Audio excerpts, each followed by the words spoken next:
Kuching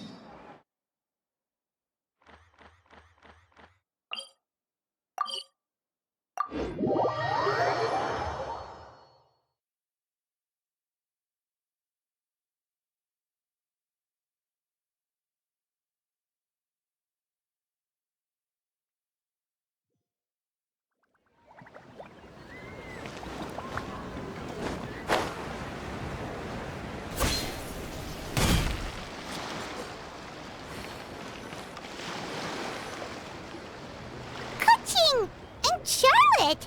I never thought she'd see you two together. Nice to see you again, Traveler and Paimon. Oh, we're not interrupting anything, are we?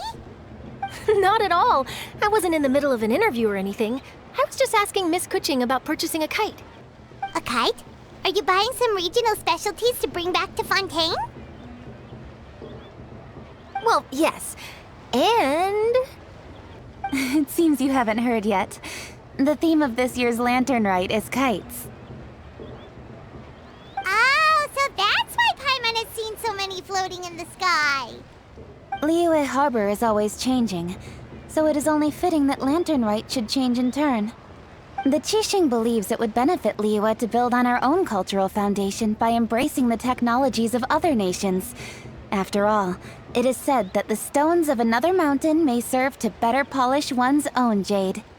Yeah, remember my business meeting with Tianquan Ningguang the last time I was in Liyue Harbor? That's what it was about. But all I really did was use my network to introduce Lady Ningguang to some interesting people. I'm not sure that quite counts as fostering cooperation. In the end, we decided to combine Liyue's traditional art of kite making with Fontaine's mechanical vertical lifting device. Mechanical lifting device? Sounds pretty impressive. But don't kites just use the wind to fly? Why would you need to add something mechanical? Well, you've actually just answered your own question, Paimon. How high and far a kite can fly depends as much on the weather conditions as on the skill of the person holding the string. But as soon as there's no wind, you can only flail about helplessly like a sweet flower medaka out of water. Experience doesn't matter at that point. Exactly. Liyue is now a nation ruled by humans, after all. It's about time we had the power to make a kite fly, don't you think? Plus, the easier we can make it to enjoy, the more people will want to participate. Right? I also thought it was a novel idea. Plus, it shouldn't cost much to do. With Miss Charlotte's help, everything has gone smoothly. Our new mechanical kites are already available to purchase from a stall in the harbor. We're having trouble keeping up with demand. We also gave quite a bit of thought to the price. We didn't want it to be too much more expensive than a traditional kite. Cool! Turns out you two and Ningguang like playing with toys just as much as Paimon! Toys? They're not exactly toys. You see, Miss Kuching? That does seem to be everyone's first reaction. Although kites are one of our most time-honored cultural relics, outside of their use in certain ceremonies, I suppose they're considered playthings more than anything now. But to me, there's so much more than that. Think for a second about how remarkable it is that a flimsy paper kite attached to a string has the capacity to touch the sky. It is this slight piece of paper that also carries the weight of Liyue's cultural traditions. There's an old poem that goes, "O kite born of paper, flying true in sound, a lone traveler wanders, just waiting to be found."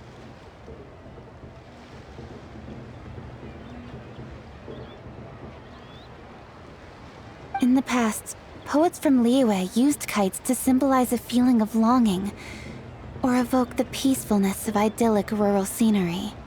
If the people of today can derive enjoyment from this activity, they will not only be more likely to better appreciate the tradition, but also to pass it down to the people of tomorrow. That's the Kuching we know, always thinking 5 steps ahead of anyone else. Well said, Miss Kuching. I've learned quite a bit myself. As long as you're willing to listen, I'm happy to share. I also know quite a lot about the various folk traditions related to kites. For example, whenever a kite blew away, people would say it was the Adepti that summoned the wind to take it away as an offering. That way, you can turn an unfortunate event into an auspicious one. What about something more fun? Do you know anything like that? More fun. Let me think. Oh, I suppose we should first talk about how kites are made. It's another one of our precious forms of traditional craftsmanship. My grandfather told me that, back when he was a boy, children learned the art of kite making step by step from their elders. First, you use the thin strips of bamboo to construct the frame. Then, you draw a design of your choice on a piece of paper, paste it onto the frame, and tie on the string. Then, you look towards the sky and release the kite to soar among the clouds. Some people write down certain names or desires on their kites, cut the string, and let them fly free. Others may place particular thoughts or meaning into the design itself. Are certain designs associated with certain meanings? I'm gonna jot all of this down. Well, for example, kites in the shape of a butterfly typically symbolize freedom, happiness, or the desire to break free. Fascinating. What else can you tell me? The scissored-tailed swallow is the most classic design. It symbolizes good fortune and joyful tidings. Different colors also have small variations in meaning. Are these commonly understood meanings and symbols in Liyue? Kind of like the language of flowers in Fontaine. I believe so. Most have probably heard something about it from their elders at some point. If you're interested, Miss Charlotte, I have several books on the topic that I could lend you. They could be a useful reference. That would be a huge help! Great! Looks like I've got the outline for quite the article on my hands. Perfect! We're gonna take a look around. Then I'll show Miss Charlotte to my home for a little while. I almost forgot. The Ministry of Civil Affairs is hosting a kite flying contest on the night of Lantern Rite. If you're interested, you're more than welcome to bring a kite and participate. The rules are simple. Whoever flies their kite the highest and furthest within the time limit will receive a special honor along with a secret prize. I've already prepared more than enough empty film for the event. I can see the spectacle already. Oh, Paimon was on board the moment you said secret prize. Then I'll look forward to seeing your performance. You bet! See you then!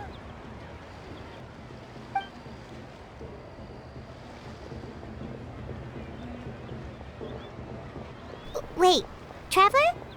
Take a peek to your right. Do you see those two people lurking over there? Is it just Paimon? Or were they staring at us the whole time we were talking to Kuching and Charlotte just now? They seem fishy. Huh. Well, yes, but something's up. Paimon just has a bad feeling. Do you think they could be treasure hoarders? They always seem to be stirring up trouble during Lantern Rite. Oh, Paimon's sick of waiting around for something bad to happen. We should strike first, you know. Foil their plans before they even begin. You go right, Paimon will go left.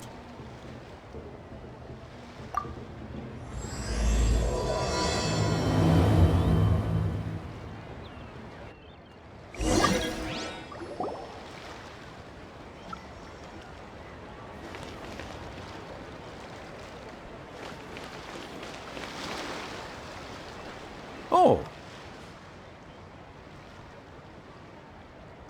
It is with such an air of urgency that you appear before us. Your comportment suggests you believe us to have committed some heinous crime. Perhaps you could enlighten us as to your intentions. Whoa, where did this fuddy-duddy come from? You should be the one doing the enlightening, buddy. Don't think we didn't notice you eavesdropping. One look and we could tell you were up to no good. Tell us everything, starting with your name. One bears no secrets before two such as yourselves. You stand in the presence of the mighty and illuminated Adeptus, Moon Carver. For the purpose of this foray into the mortal realm, however, you may address one as Hojong. You kidding? That deer's got his head stuck so far up in the clouds, there's no way he'd humble himself down here with the rest of us. You may want to hold your tongue, Paimon. Don't think that Paimon is gonna believe you just because you know her name. Let Paimon guess. You're supposed to be Mountain Shaper, right? Indeed. Mooncarver and myself have descended upon the mortal realm for a visit. The two of you may call me Jiahu. Looks like you did your research. But in our experience, the harder you try to lead us on, the more likely it is that we've got a big fish on our hands. We'll go straight to the Millilith and have you arrested for impersonating a Adepti. Preposterous! Utterly preposterous!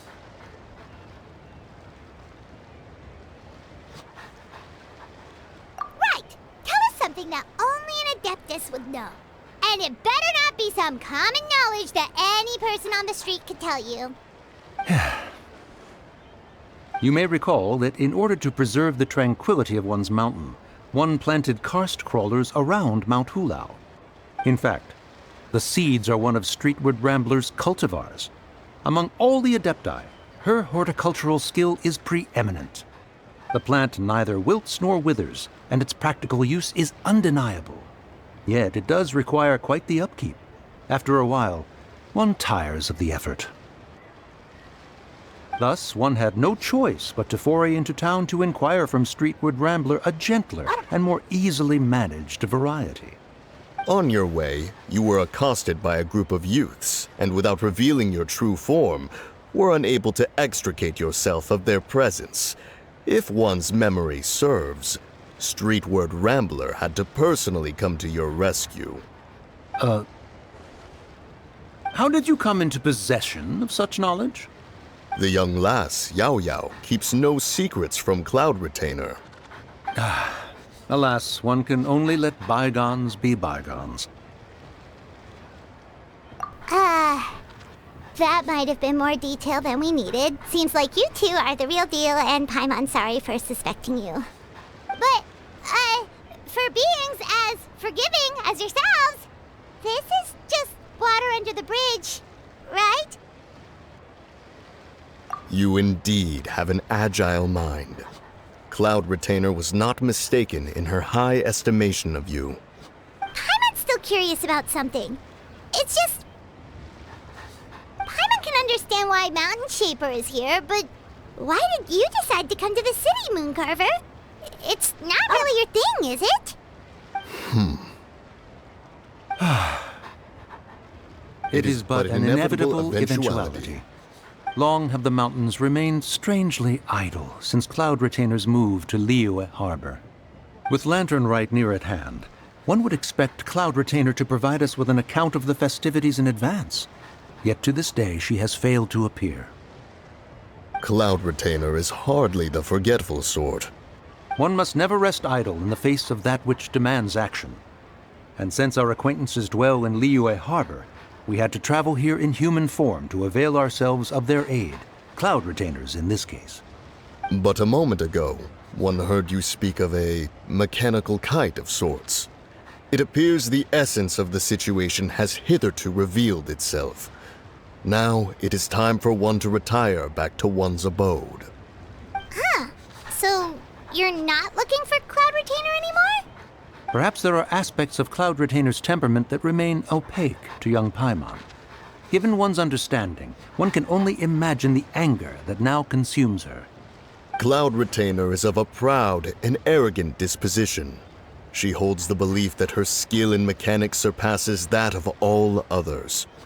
One can be quite certain it is hardly with an open mind that she regards the arrival of this new technology. One surmises that she has shut herself away, refused all company, and buried herself in the study of her own creations. To call on her would only invite her rebuke. However, if you do happen to cross paths with her over the next few days, do pass along one's regards. Sure, leave it to us. Have a safe trip back, enjoy the scenery, and happy Lantern Rite! Thank you for your kind words. We shall now depart. We got all worked up for nothing, huh? All that trouble and it turned out to be people we knew all along! Well, it's still pretty early. Let's head over and check out the kite stalls. Paimon wants to see what kinds of kites we can buy to use in the competition. The bigger and prettier, the better.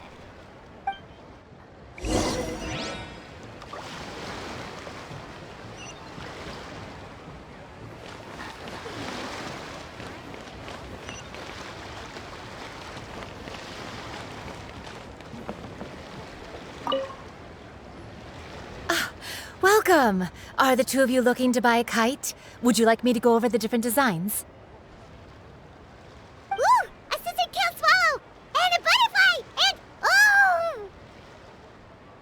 oh! This jade chamber design is our newest. It's been selling like crazy over the past 2 days. Does it also have a unique meaning? Of course. The jade chamber symbolizes wealth and abundance. The kite bearing its design is said to bring riches in the future to those who fly it. Oh, now that's Paimon's kind of kite! I apologize for the interruption, but are all your wares in order, Miss Genuine? Yes, they're just over there. The paper, bamboo, and dyes. All the necessary kite-making materials. Wonderful! I'll pack them up and get a guard to deliver the goods to Yilong Wharf for you. Yilong Wharf? Oh, wonder what that place is like during Lantern Rite. Paimon would love to go take a look. Well, if the two of you are interested in going to Yilong Wharf, then could I trouble you to find Gaming and deliver these goods together? Is Gaming the guard you just mentioned? Well, yes. The communications office handles shipments and transports around Liyue. He works for the Secure Transport Agency, one of our sub-organizations. The problem is, many of my colleagues have taken leave during Lantern Rite to spend time with their families. So, our available workforce has seen a dramatic decrease recently. If you were willing to help out, then I could get a head start on my next appointment. You do seem really pressed for time. Oh, wonderful! You will, of course, be compensated for your efforts. Now, at this time of day, Gaming should be somewhere in the vicinity. Just follow the main road until you see the head of a wushu dance costume. Should be on your right. Be sure to come back if you'd like to buy a kite. I'll even give you a discount.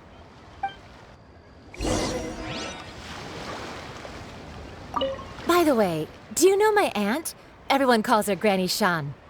I've heard her mention Gaming before. Apparently he's a nice, outgoing fellow and all-around good guy.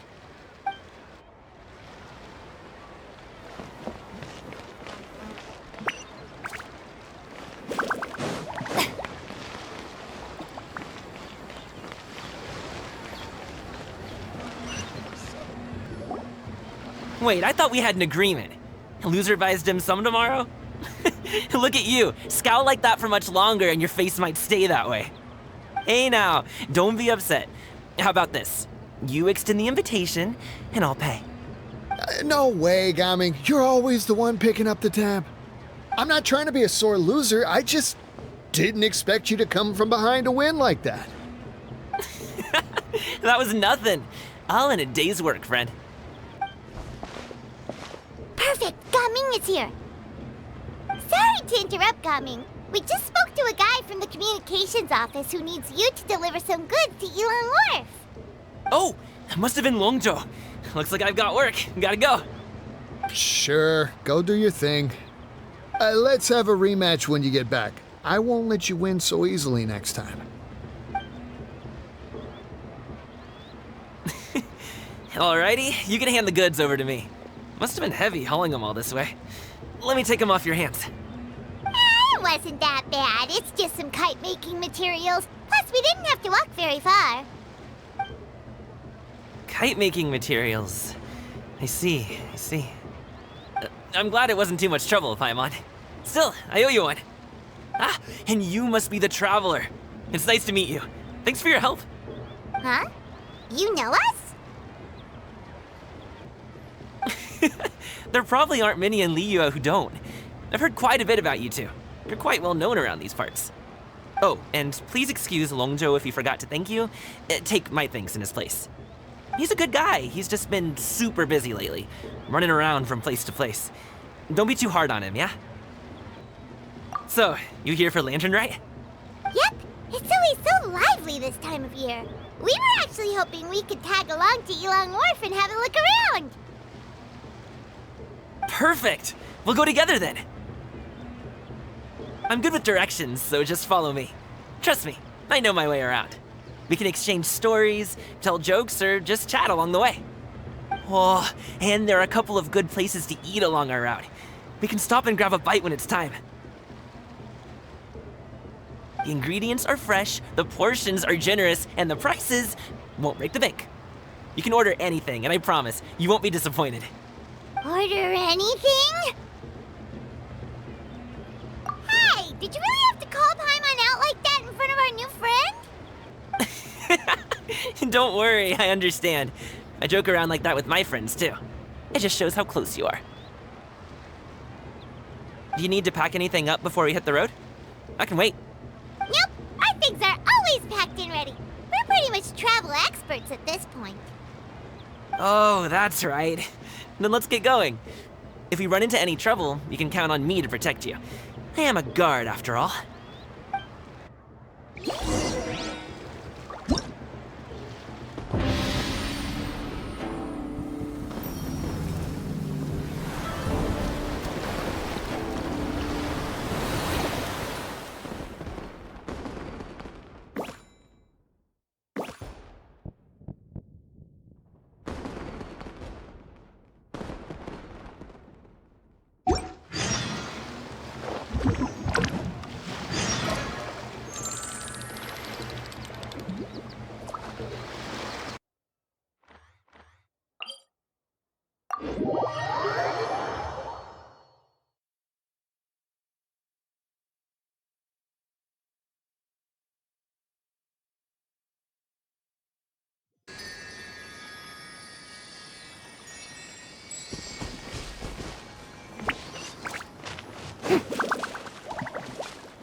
Oh, the docks are just a bit further. One step at a time. Hang in there.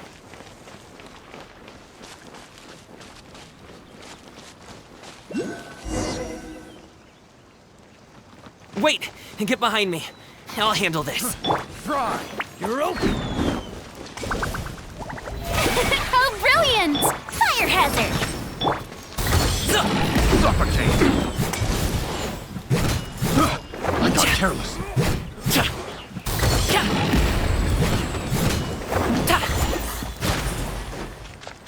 With sword comes shadow. Speed of light.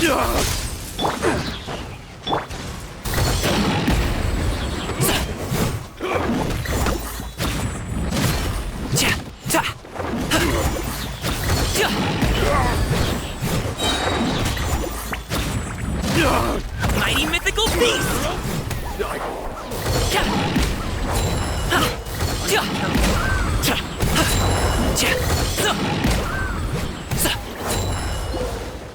One test, another test subject. Nowhere to hide. Hey! A proper send-off! From the Sphinx, time to shine! May I present a Christopher Prince! Time for a light show!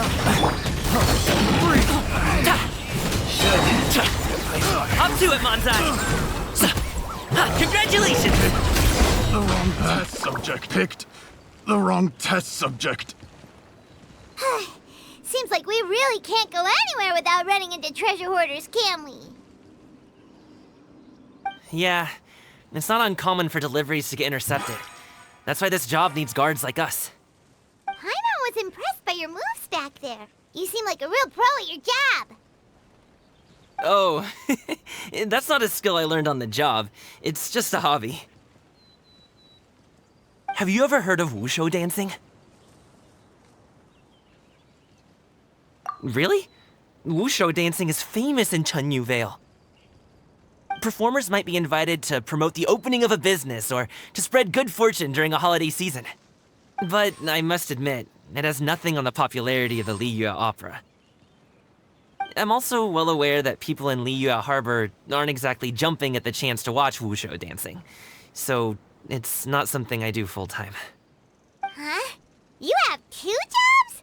How do you have the energy to do all that? It's not that tiring. You just have to take a rest. Ah, Paimon gets it, so you must sleep a lot then. Not really. Just yesterday, I stayed up all night playing cards. Oh. Let's go. The docks are just up ahead.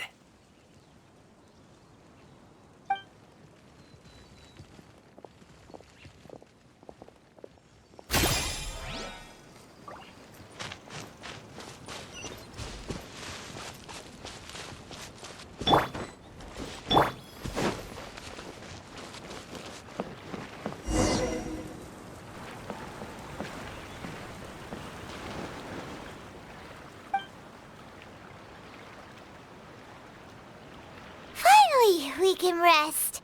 Ooh, Paimon's shoulders are so stiff. And her stomach's so empty. Sorry. Did I push the pace a bit too much? I mean, you were the ones who said you were travel experts. Liu is just too hilly. Floating up and down so much. Where's Paimon out? Oh, Paimon was finally satisfied and now her poor stomach's empty again. Aw, would you like some winter melon cake? I have some on me that I bought from a store. Yes, Paimon will take all you got. You might want to pace yourself there, or you'll be too full to eat a proper meal later. Paimon never gets too full. Just like you apparently never get tired, no matter how far you walk or how many jobs you work. Ah, I see. Then here you go, Paimon. And for you, traveler. Enjoy. And here's some for you too, Uncle Bosu. Don't think I forgot about you, my friend. I'll just set it to the side here for you.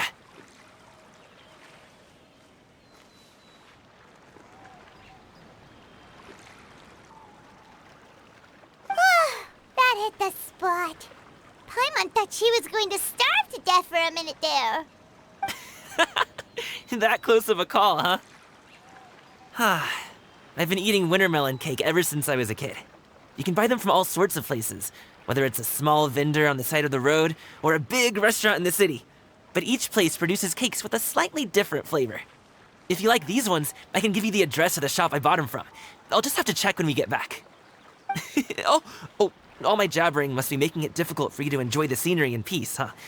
Don't be afraid to tell me to zip it for a little while, okay? Really, I won't be offended. It's okay. Paimon is kind of enjoying listening to your chitter-chatter. Aw, a fed Paimon is a happy Paimon, huh? Hey, Paimon can be in a good mood anytime she wants.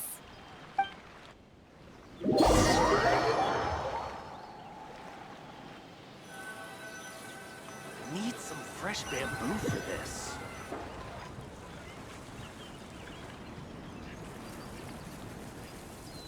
Woohoo! We're here! Don't forget your things, and watch your step as you get off the raft, or you're in for a swim. Thanks for the ride, Uncle Bosu. You take care of yourself now. I'll see you some other time. Okay, follow me. This way is fastest. We'll have to take the elevator up to the secure transport agency.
Hey! Slow down. I'm begging ya. What is it? No one's gonna try any funny business when the street is this packed, right? Please, take a seat and enjoy a nice meal.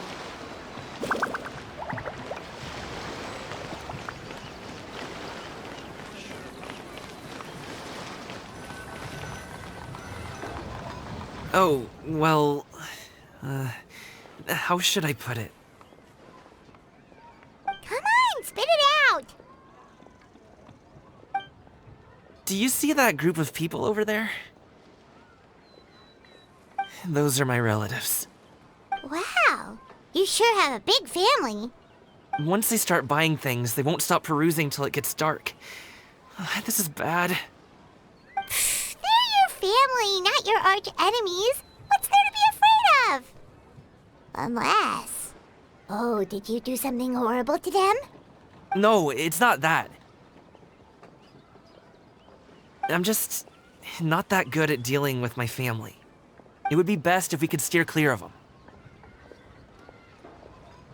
I'll explain more when we have the chance, but right now, we've got a job to do.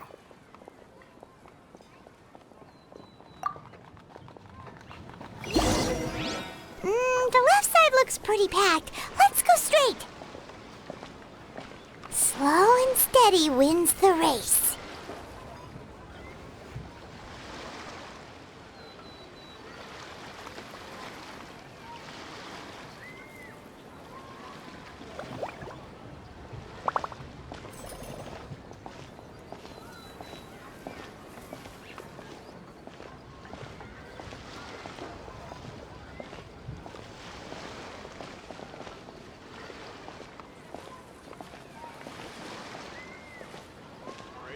Let's wait here for a second. Maybe my aunt will leave. Hello, dear guests. Is there any work that you need done?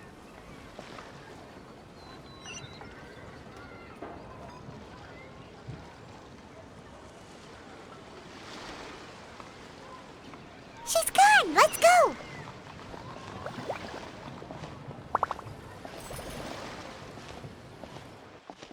Great discounts on loads of goods. Turn left! Run! To the right, and... Wow, you guys are good! I'm impressed. That was nothing. It was a piece of cake. Oh, winter melon cake to be exact. You really liked it, huh? Ooh, you know what?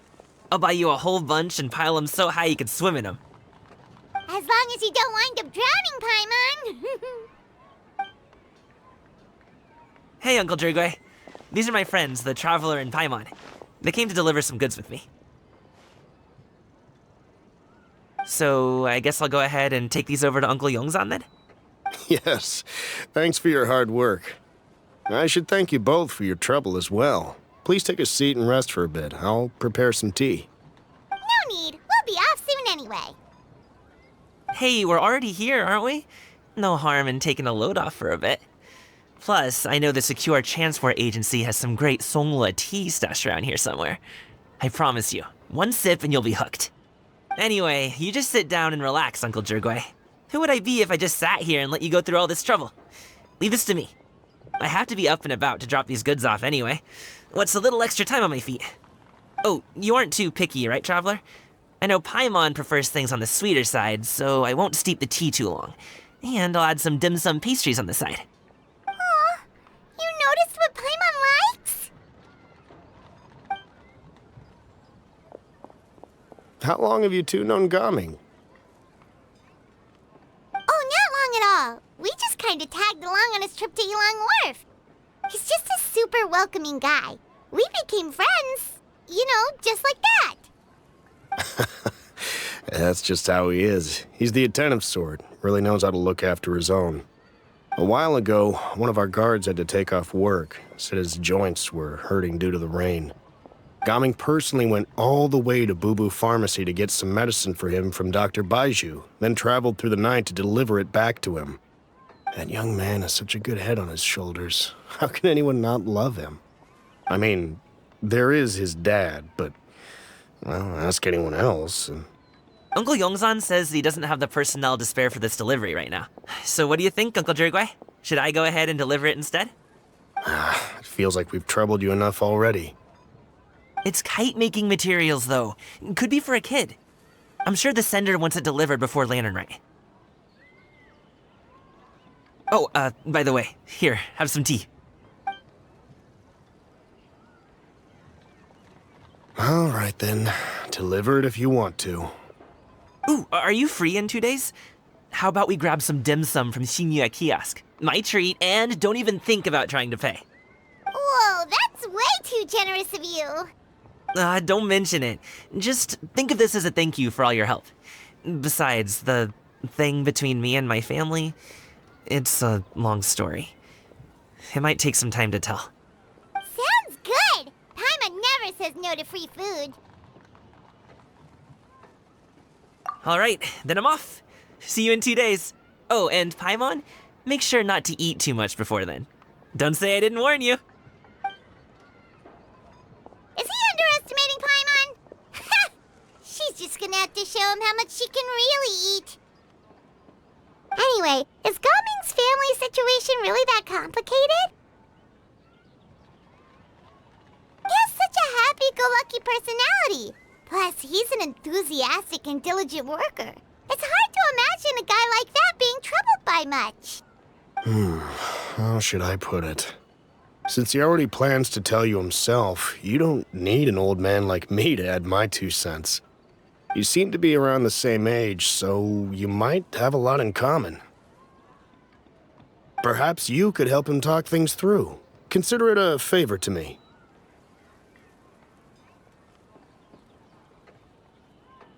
If you have the time, maybe you can make a little flag for us to wave about. It can say, "We provide aid in spades." Couldn't hurt to advertise our services, right? Well, I can certainly arrange that. Is there anything else you wanted to say? Wait, seriously? Paimon was just joking, but if you're going to get us something, she'd much rather have winter melon cake instead. Seems like Gaming really has rubbed off on you. Would you like some more tea? I think there's some left. No thanks. We came all this way and still haven't gotten a chance to look around the wharf. We should see the kinds of kites they got. Maybe they'll have ones you can't find in Liyue Harbor.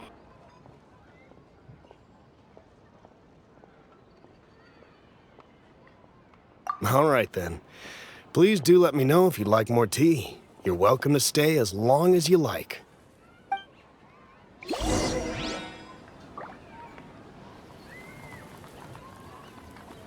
Gaming is a good kid. I just wish he could reconcile with his family.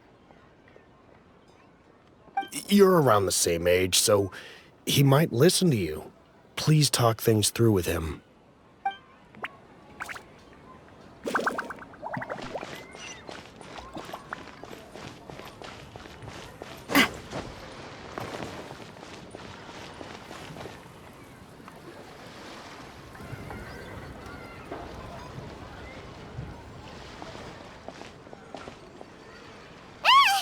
What are you doing here? The way you speak, one might have presumed you were displeased to be in one's presence.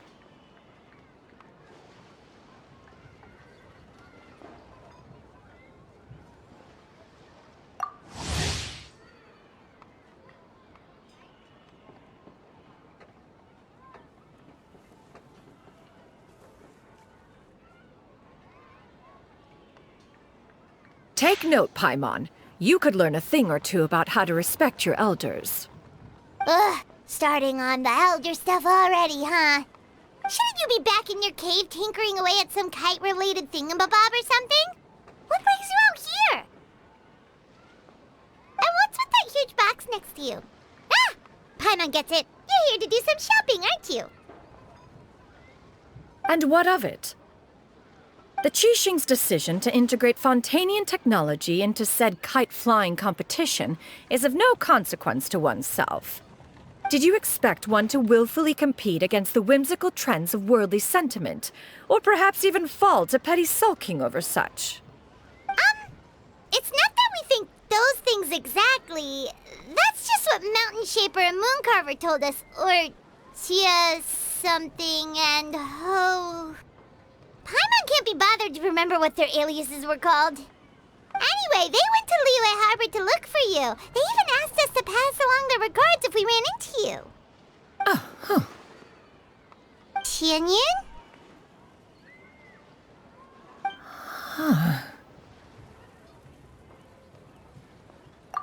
It appears time has quite flown since one's arrival in Liyue Harbor. How could one have forgotten about those two old fossils? One shall have to bring them back some divine herbs to atone for this slight. Nay, given that one has ventured all this way to Yilong Wharf, tea would be more advisable. A great thought has illuminated one's mind once again. One is reminded that certain purchases have yet to be made. Perhaps you two could wait here whilst one performs this task. It'll be but a moment. Huh? Wait, here? You really just gonna ditch us here to watch your stuff? Oh, that woman really just does whatever she wants.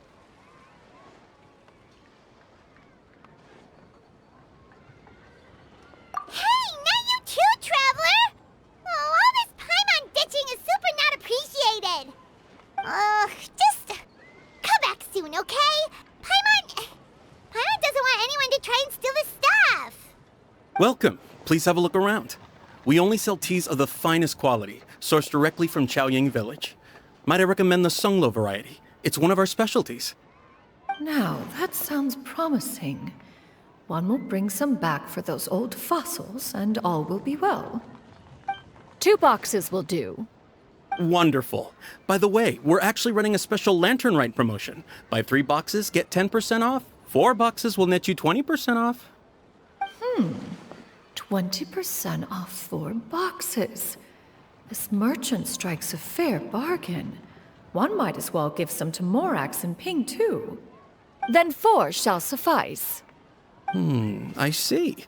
Are you intending to give these as gifts? If so, perhaps I can interest you in these exquisite gift sets. Buy 10, get half off. Look at the magnificent design, and the red ribbon gives quite the festive flair, don't you think? Such a gift would be sure to impress any lucky friend or family member. 10 boxes. Seems rather excessive. But if one factors in the conqueror of demons and one's disciples... 10, a nice round number, don't you think? Course you do. I'll even shave a little extra off the price for you. That is agreeable. I will have these boxed up then.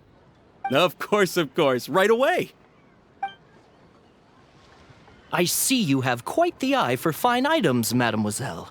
Perhaps some of my wares might also be of interest to you. I'm a toy merchant from Fontaine. You'll get nothing but the finest and most intricate clockwork toys Mora can buy here. Each one sure to be a source of endless amusement.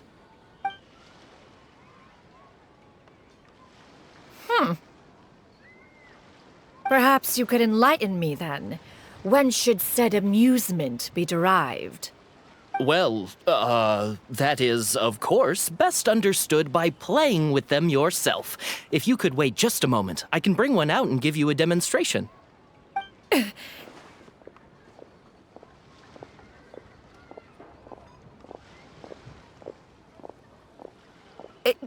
There is no need for that. Mademoiselle. Give me your newest and finest model, and be sure to package it securely. Ah, of course. Here you go. The instruction manual is... I can do without, thank you. Many watchful eyes surround this place. If one were to be spotted purchasing a mechanical toy such as this, a child's plaything no less, it would only invite scandal. There is no harm in bringing it back to study in secret.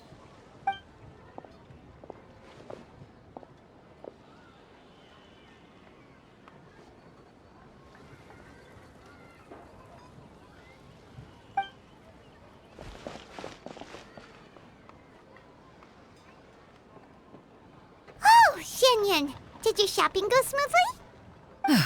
Naturally. One may not delight in social interactions, but that does not mean one lacks said faculties.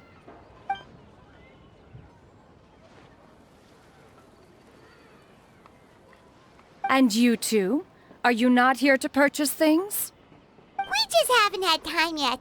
It doesn't look like there are any kite stalls around Elong Wharf, but it does look like there are lots of goods from Fontaine.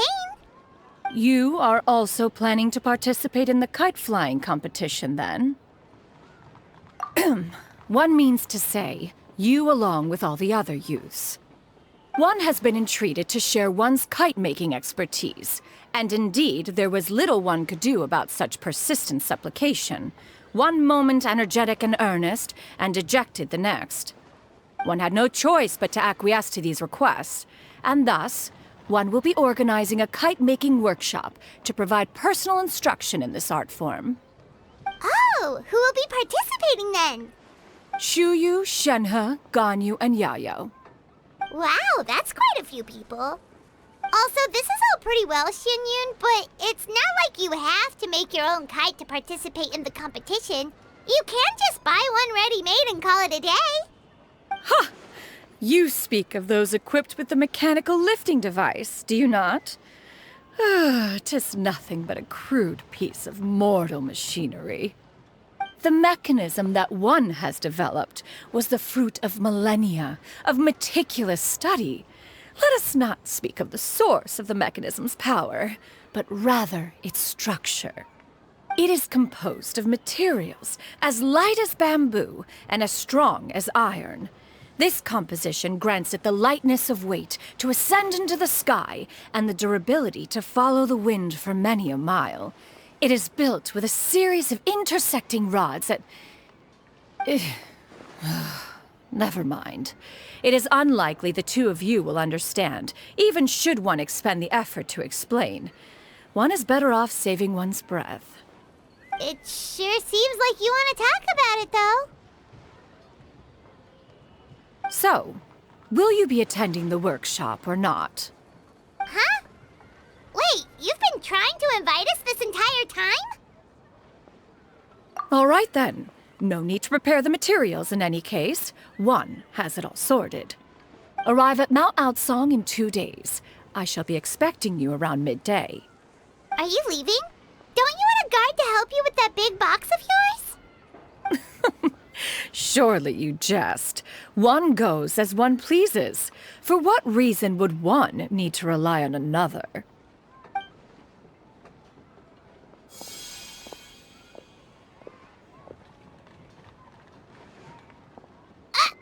It can float? What kind of invention is that? One calls it the floating toting device. Huh. She seems pretty proud of that one. Look at her walk down the street. She seems so confident, but everyone around her is looking at her all funny. Paimon wonders... never mind. But anyway, that box of hers seems to be full of those mechanical lifty thingamabobs.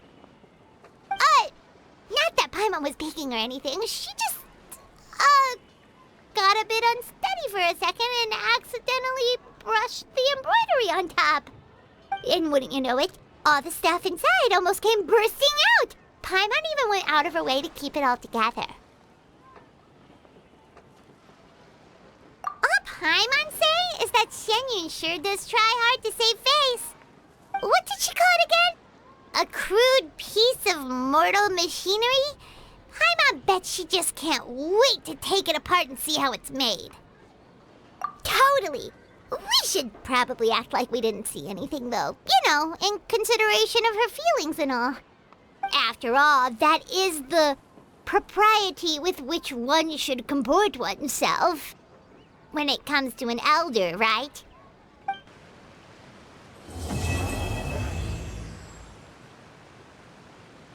Paimon has never had dim sum at Shinue Kiosk before, but it should be quite the feast for sure. Ooh, and that's Paimon's stomach right on cue telling her it's time to go find Gaming. Let's go!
Oh, you're here early. I just ordered. The food should be out in a second. Sit down, sit down. Let's all take a seat. Here, hand me your cups.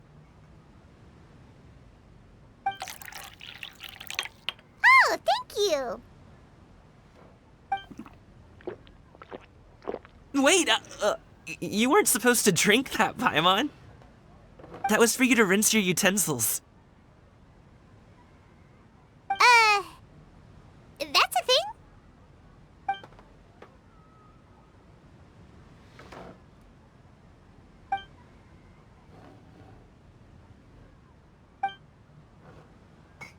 Wow, so much delicious food. Do you really eat all this just for breakfast? That's just how we do it where I'm from. Most of the time, though, I don't eat lunch after dim sum. Oh, that's good to hear. Paimon doesn't need to worry about holding back then. Eat! If it's not enough, we can always order more. Oh, and there's tong soy coming as well. I don't usually have that in the morning, but, well, since everyone's here, I just had to order it. What about you, Traveler? Is the food to your liking? Want some more seafood congee? Let me refill your bowl. Paimon's gonna take you up on that. Fill it up nice and full and make sure she gets a few extra shrimp. Thanks!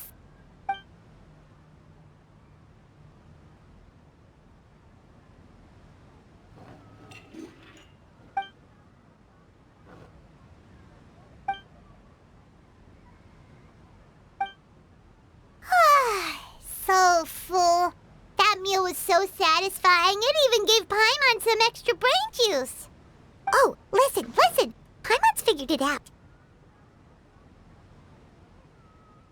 Let's think about this for a second, Gaming. You invited us to this awesome restaurant and ordered a whole table full of expensive dim sum just for the three of us. Well, you must be hiding the fact that you're some young master from a rich family. That would explain why you try to keep your friends and family away from each other. Are you confusing me with Xingqiu? Huh? You know Xingqiu? You sure know a lot of people. Well, when you're on the road as much as I am, you hear all sorts of rumors. Sometimes they're true, sometimes they're not. What it comes down to is being able to tell the difference. More often than not, that means knocking on some doors to find out for yourself. Oh, you truly are a man of many talents, young Master Gaming. Okay, enough with the teasing. Sorry to burst your bubble, Paimon, but you're wrong about my family situation. What? Oh, Paimon thought she was onto something there. My dad is just an ordinary tea merchant. Small-scale stuff, you know? It wouldn't even make sense to mention his business in the same breath as the Feiyun Commerce Guild. My dad... he always wanted me to inherit the family business, to be a merchant like him. But that's just not who I am. It's not who I ever wanted to be.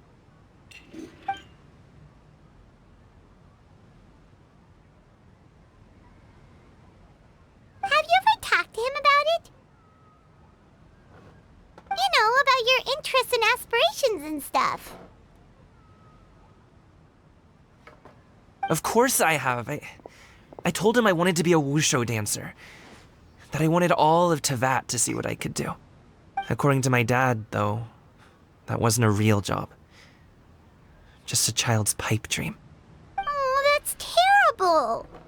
I'm sure he thought I would come around eventually, but wushu dancing has always been the only thing I wanted to do. One day, he tried to get me to visit some other tea merchants to start building the right relationships, but I refused to go. We got into a huge fight. We were this close to throwing hands. In the end, I was so angry that I ran away from home. I haven't been back since. Don't get on my case just yet, okay? It's not like I think I'm completely without fault. No, I know that it wasn't the right way to go about things. But my dad's stubborn.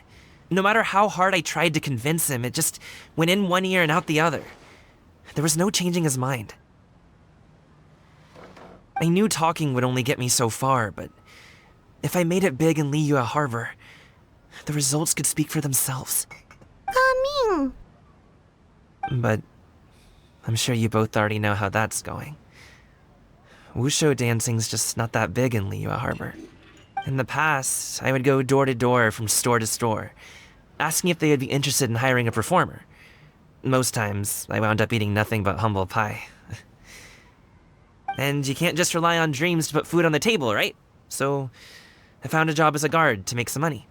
And now I have enough to get by and then some. Still, change takes time. Gotta take it slow, you know? Paimon understands. Okay, enough of all that serious talk. Our tea's getting cold. Ooh, let's do something fun this afternoon. What do you say, huh? I'll organize. Actually, we kinda already have plans this afternoon. We told Xianyun that we would go to her kite-making workshop. Oh? Are you interested in kite-making, Gaming? Oh, no. It's just that I happen to know Auntie Xianyun.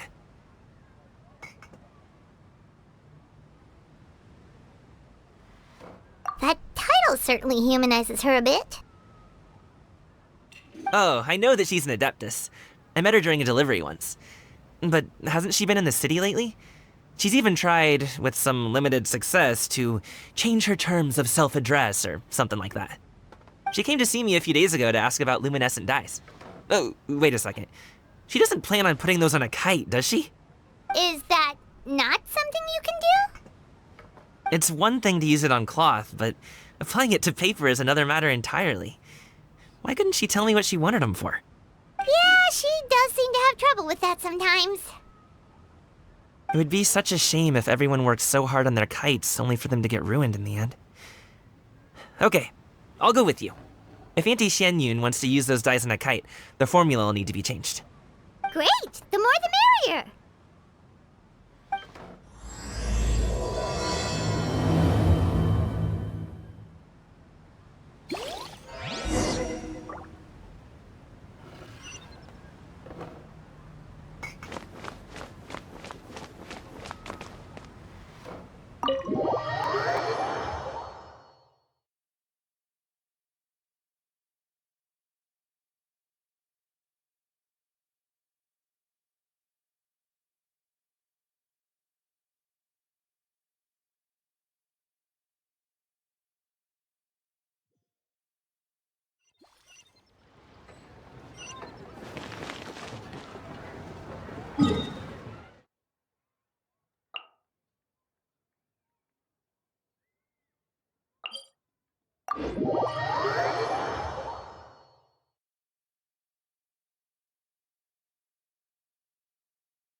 Ganyu!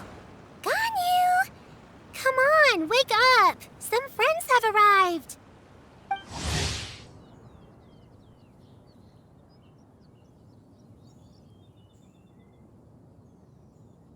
Hello, friends.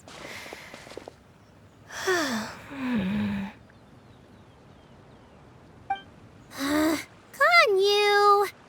Oh, I have some mint oil. Perhaps we should try that. A guest at Wanmin Restaurant recommended it to me. I've tried it. Its stimulative effects are much stronger than what can be achieved from chewing on mint leaves alone.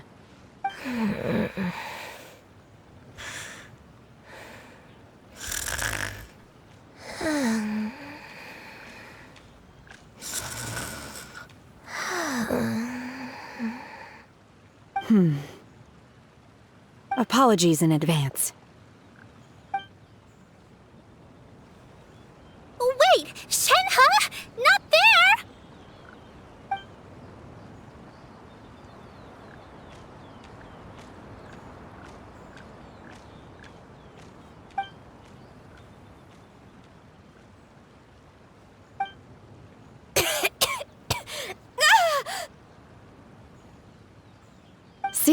It worked.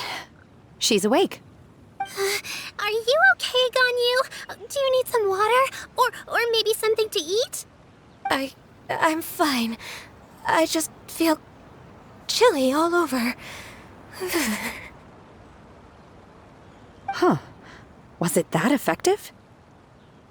Chilly, huh? Master always says a cool head leads to a calm heart. So, does this mean that heat's what we need to help you, Ganyu? Paimon doesn't think that's what the expression means exactly. I feel a bit better now. Was I asleep? Must have been around the time I usually take my midday nap. Did you not sleep last night? That does seem to happen to you often. Perhaps you should come work at Wanmin Restaurant with me. We get off at 10 on the dot every night without fail. I could never. I'm sorry. I seem to have missed your name. You are... Me? My name is Gaming. I work as a guard for the Secure Transport Agency. Gaming.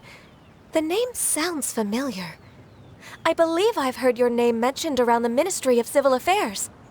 People tell me you're an extremely enthusiastic worker, and you are very generous with your help. Well, you know me. Or, I guess you don't. My name is Ganyu. This is Shenhe, and this is Yao Yao.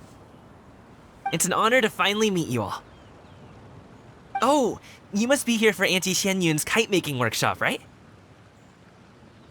Yes. I have neither made nor flown a kite before. As long as Master is willing to teach, I am willing to learn. Me too!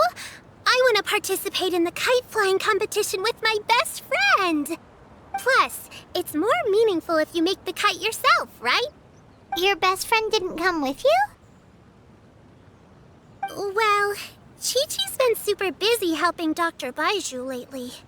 I'll meet up with her later and give her a huge surprise. Oh, I also brought bandages and ointment with me today. It's easy to cut yourself when working with bamboo, so I thought I should come prepared. Wow, you're really thoughtful. As for myself, I'm afraid I lack some of my companion's enthusiasm. I was originally planning to buy a ready-made kite and just enjoy the festive city atmosphere with everyone. But Cloud Retainer is always going out of her way to look after her juniors, wanting us to have the best there is. She always puts us before herself. Huh. It was so thoughtful of her to arrange this workshop, so I simply couldn't let such consideration go to waste. My motivation for being here might be a little different, yes, but I'm ready to put in just as much effort as everyone else. Well, we're all here, but where the heck is Xianyun? Shouldn't she be here by now? Who is it that speaks of oneself in such an ill-tempered tone? Oh, come on! You clearly heard Paimon! Master stopped to buy grilled tigerfish to share with everyone. Come get it while it's still warm. Oh, Paimon, sorry, Miss Illuminated Bird! Paimon always knew you were the smartest, coolest, and prettiest Adeptus. Someone as wonderful as you is sure to have brought enough for Paimon as well, right?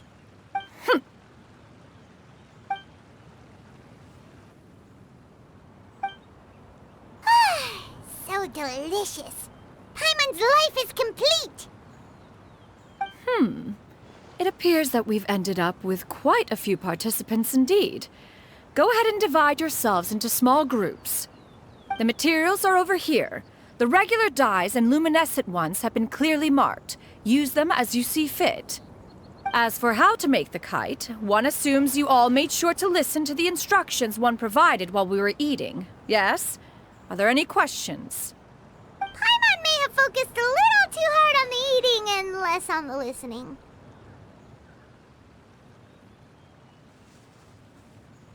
Paimon knew she could count on you, Traveler! One will wait under this tree and avail oneself of the cool air while one digests. Do not hesitate to seek one's company if you have any trouble, questions, or simply want to chat. We're not in any hurry to get started. Why don't we go see what the others are up to?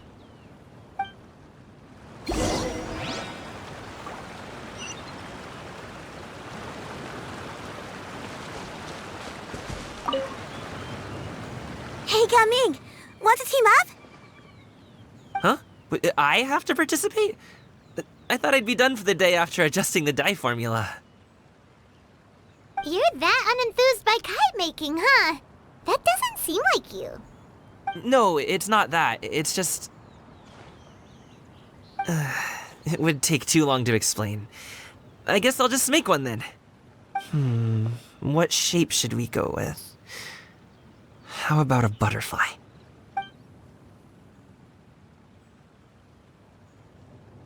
What do you think, Shuyu?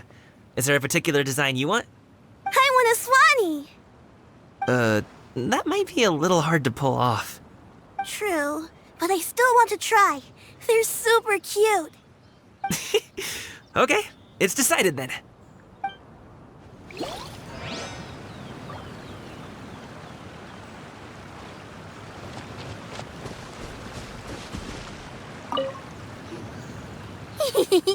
Auntie Cloud Retainer, look!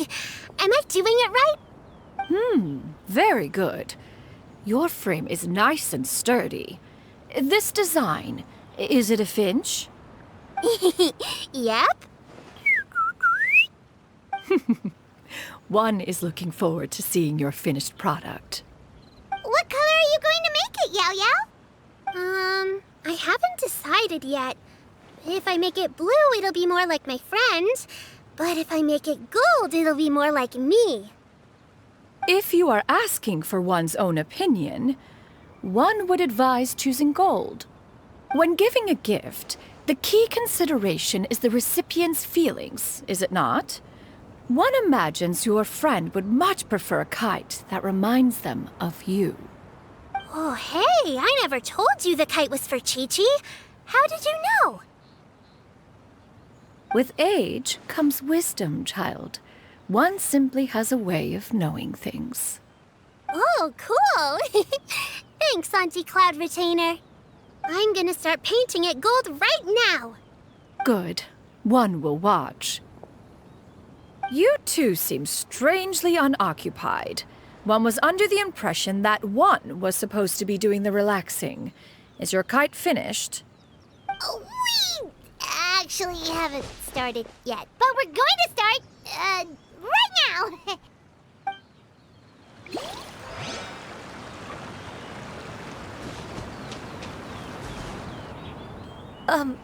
Shenhe, it would be great if you could refrain from putting things on my horns from now on. They're really quite sensitive. I see. My apologies. I shall remember that in the future. Thank you. No harm done. Good. Could I touch them just once more, though? No oil or anything this time. I've just always wondered what Miss Ganyu's horns feel like. Huh? Please, I told you. Just call me Ganyu. Well, all right. Just be gentle. Firm to the touch with no discernible temperature. Oh, not unlike certain medicinal plants I've eaten before. Oh, still, Ganyu appears to be shaking like a cat whose whiskers have just been touched. I should stop. I see. Then I'll apply the oil to your forehead next time. Oh, no need. I'll just refrain from taking afternoon naps outdoors. Anyway, we should probably get started on our kite. It won't be long before Cloud Retainer comes to check on our progress. Perhaps we should just choose the most traditional style. Okay. Well, they seem to be getting along swimmingly. Let's not disturb them. We should get started on our kite now. Let's go.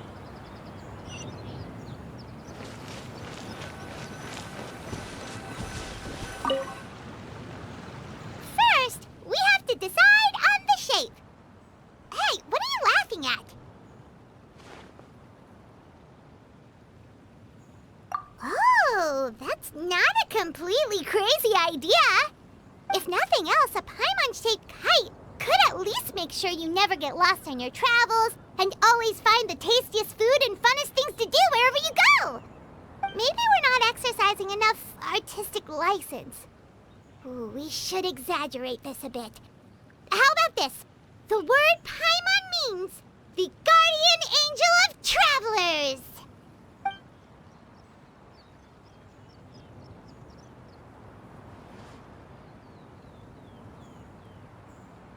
Now, what expression should we give her, since the kite is going to be flying super high in the sky?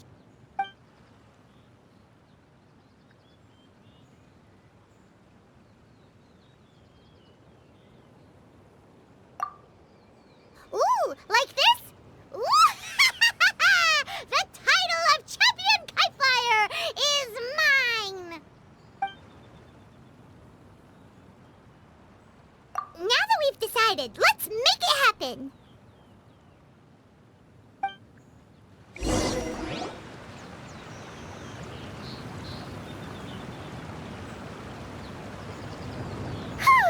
It's done!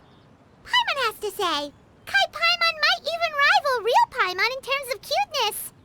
Now we just have to attach the string, right? All right, gather around, everyone. Oh, Shenyun's calling us!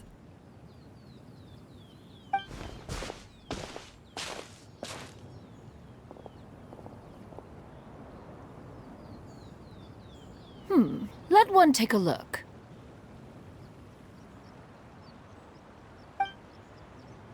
Wow! Ganyu and Shenhe made a scissor-tailed swallow! It's so pretty.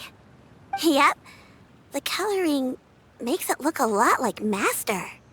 If the tail wasn't split in two like that, it might even be a spitting image. If you look closely, there are a few spots where the colors go outside the lines. Did you doze off while painting it, Ganyu? I did the painting. I stared at the paper for quite some time, but I simply could not recall the coloring of any bird. Except Master. Or should I say that I'm too familiar with her crane form? Even when she stands before us in human form, all I can see is blue and white. Oh, well, now that you mention it, Paimon can see it too! Exactly. So I simply closed my eyes and painted from memory. No way. You can paint with your eyes closed? Wow, the disciples of Adepti really are something. You are most filial, Shenhe. One is flattered by the likeness. The Swanee that Gaming and Shuyu made looks very majestic. I'm sure it'll look even more impressive as it soars through the sky. The eyes and ears glow in the dark, so you're sure to see it at night. Your golden finch is cute too, Yao Yao. It's all thanks to Auntie Cloud Retainer's guidance. What about your kite, Traveler? Ta-da! Here it is! Its self-important countenance bears a striking resemblance to that of its namesake. It makes her look like she's already won the competition. Well, that's gonna happen one way or another. Is that the Jade Chamber? Oh?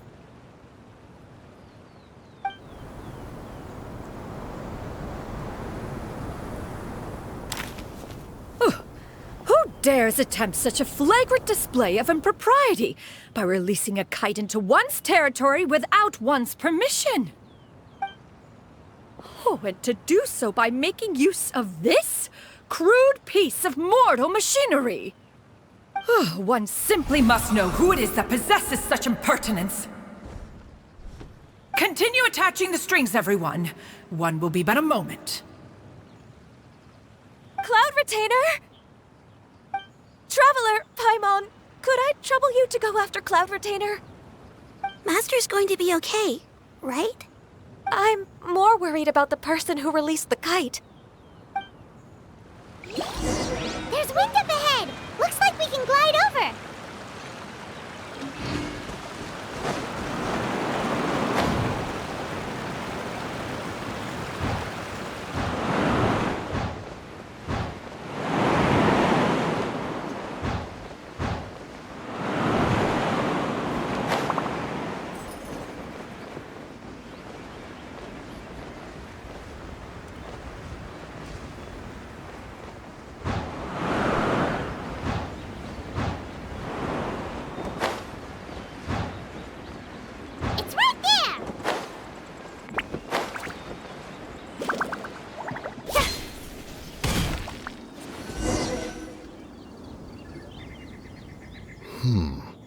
This Fontanian device of mechanical motion is quite curious indeed. Now is hardly an opportune time for your musings. Someone among us was not sufficiently attentive, and now the kite has vanished. Calm yourself. Do you have any recollection of its last location? One believes it drifted in the direction of Mount Outsong. Perhaps it is mere happenstance, but one feels a certain sense of dread at the thought. Your concern is misplaced, surely. Cloud Retainer is either in the city looking after her disciples, or secluded in her abode attending to her research. She will not notice that kite. On the subject of said kite, however, one simply must remark on the genius of its windlass lift technology. One cannot help but surmise that its ingenuity rivals that of Cloud Retainer's creations. Still thy tongue. If Cloud Retainer were to hear you profess such a thing, we can both say farewell to any further use of the Supreme Cuisine Machine. One presumes that this kite belongs to you. Huh? Regard the situation with which we are now confronted. This is all your fault. One's fault? One seems to recall that releasing the kite was no solitary endeavor. Say something, Mountain Shaper. Surely you can think of something to appease her. Further explanation shall only fan the flames of her wrath. It would be better to stay silent and retire at the earliest opportunity. We can hardly avoid her forever. That may suffice during Lantern Rite. But what about the Moon Chase Festival? Sooner or later, she will discover our true identity. Hello? Go retrieve the kite. Absolutely not. You retrieve it. That is not our kite. Oh, so an adeptus such as oneself is mistaken then? Ah, you're an adeptus? Please forgive us for any impropriety. I truly possess no inkling of who could have released a kite into your esteemed domain. Pray, who could be responsible for such wanton behavior? Verily, verily, we were but delighting in the surrounding scenery. This locale is home to such exquisite... mint! Well, and if that's all, then we'll just be on our way. We finally caught up. You sure do fly fast in your illuminated bird form, Tinyan. Mooncarver? Mountain Shaper? What are you doing here? You?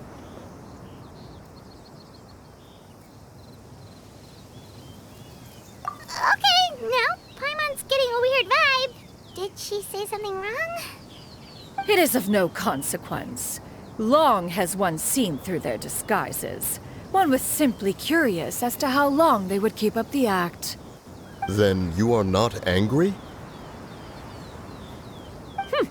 How could one feel anger at the sight of two old friends enjoying themselves?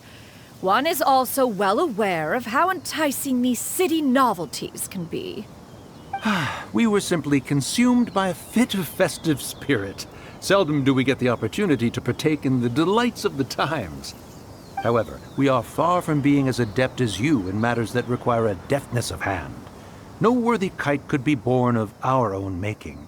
Thus, we could only take the convenient route, so to speak. Your prowess in mechanics is unparalleled, Cloud Retainer. You wield the wind and waves themselves. Your singular talent stands unmatched across the land. Of this, we are well aware. One has guests to attend to. We will have to convene again some other time.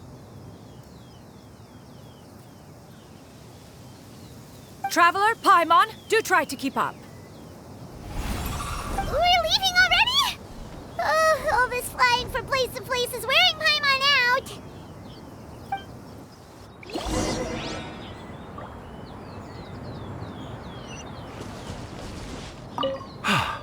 It seems that one's concern was misplaced after all. Then, should we continue flying the kite?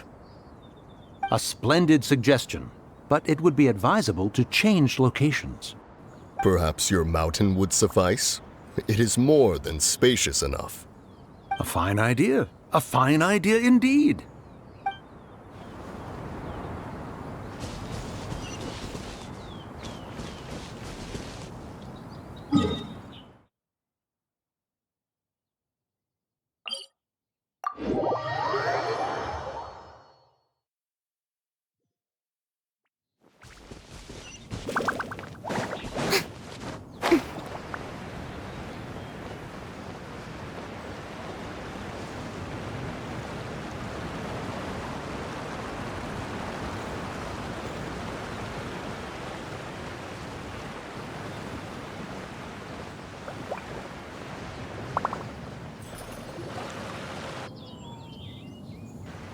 They're back.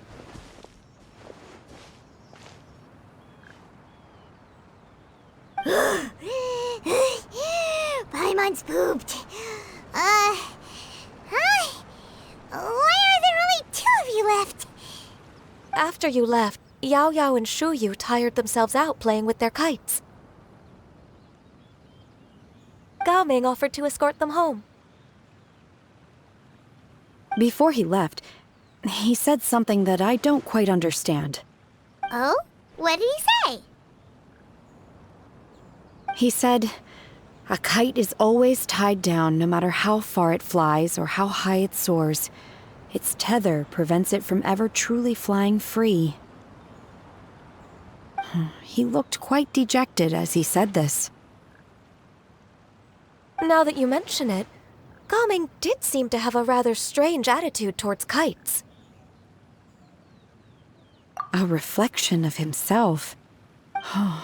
If I were a kite, I would cherish that tether as a symbol of kinship and the bonds that tie us and... Shenhe? It may be an exceedingly slim and distant connection, but lose it, and you lose that which links you to home. If Gao Ming truly sees a kite as a reflection of himself, then I fear I understand his words even less. Well, people often have different points of view depending on their mindset and experiences, right? It's actually quite normal. Just like some people can eat spicy food, but others won't go anywhere near it? Exactly. That's why tolerance and understanding are as important as they are. Tolerance and understanding? What brought about this conversation? Did one miss something? We were just chatting. You don't have to butt in on every little thing, you know. Where were you anyway? One was merely doing a bit of cooking.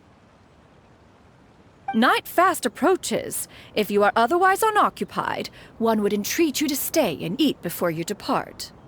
Oh, it's been so long since I've had the chance to enjoy your cooking, Cloud Retainer.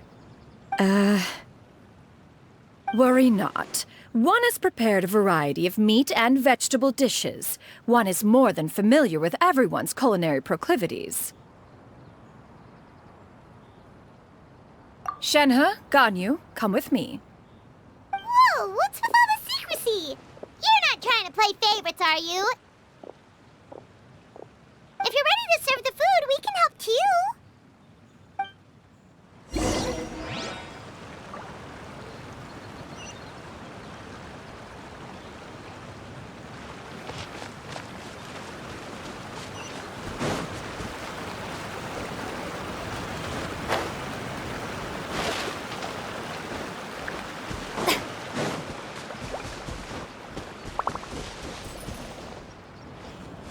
Strike a pose!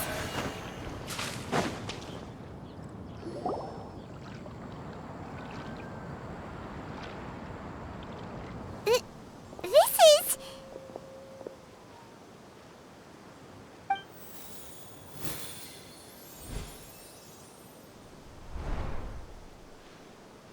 Oh, I can feel the wind brushing against my legs.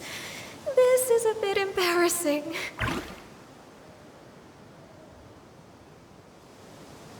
Is the headpiece secure? I should have asked Cloud Retainer to check before I stepped outside.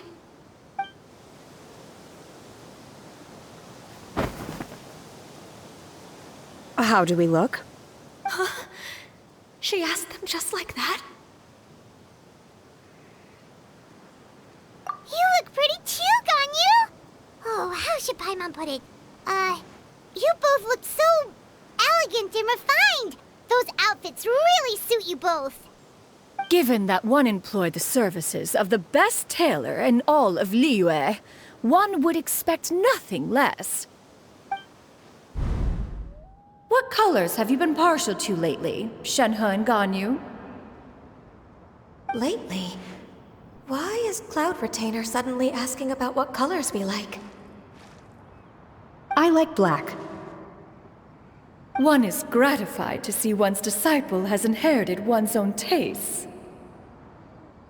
The color black doesn't get dirty easily. A virtue I've come to value recently. And you, Ganyu? I favor blue and black. And the material is sufficiently comfortable, yes? Yes, very. I simply cannot thank you enough, Cloud Retainer. For this gift. And the kite, too. Thank you, Master. One is content, as long as you are pleased with the gift. One hopes these garments will see much use.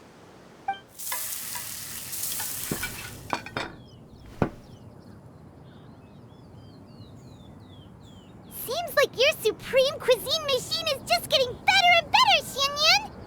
This golden crab's particularly good. The shell's deliciously crunchy, and the meat inside is so succulent and sweet!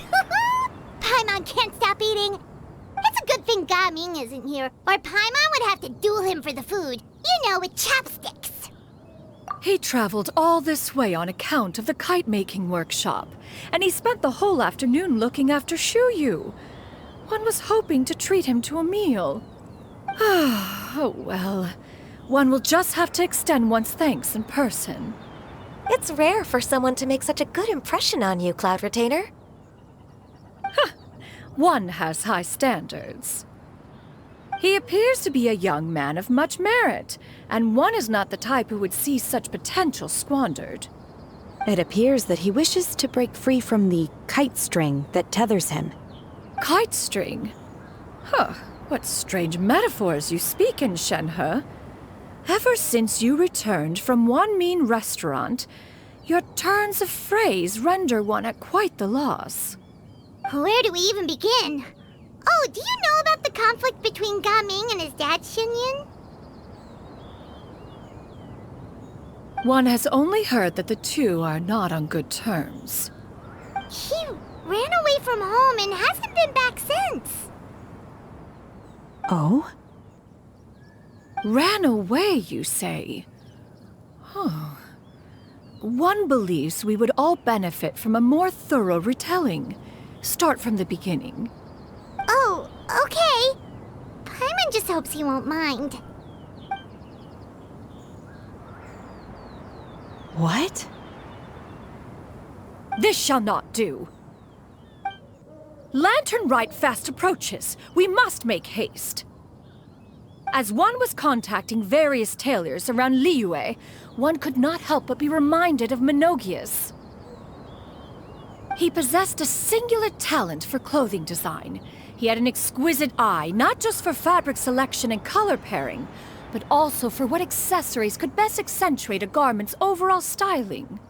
At a gathering of Adepti, Bonanis once complained in secret to some of the ladies in attendance that the skirt Menogias made for her was too long and impractical, lamenting that it would only hinder her in battle. However, when one asked Menogias his opinion, he remarked that the train of the skirt would serve to enhance her adeptal countenance by exemplifying a certain elegance. Menogias was that type of person. When it came to topics relating to garments and accessories, not even Rex Lapis could best his stubbornness. And later...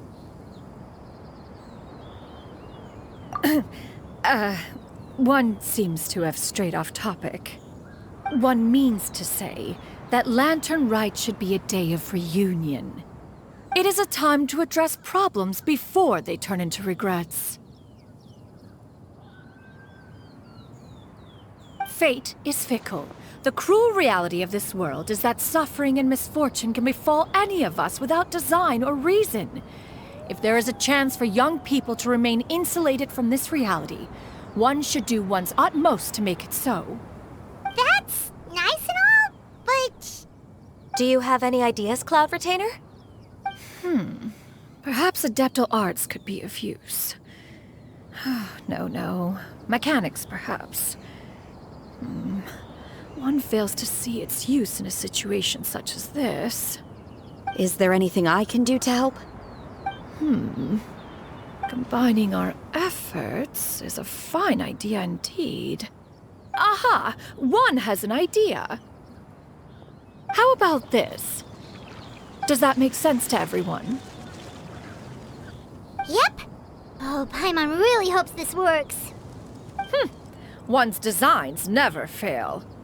Now then, I counsel rest for all, and to make the necessary preparations. One shall see you in 2 days.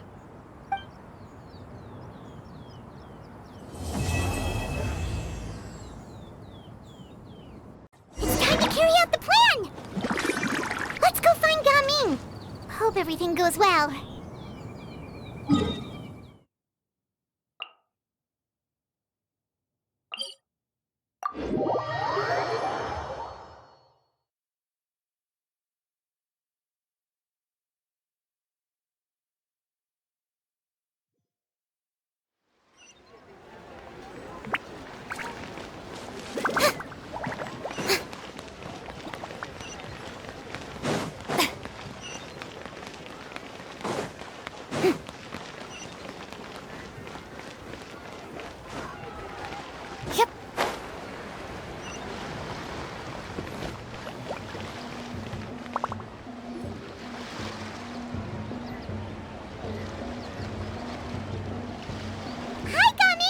Paimon sees you've certainly gotten an early start this morning.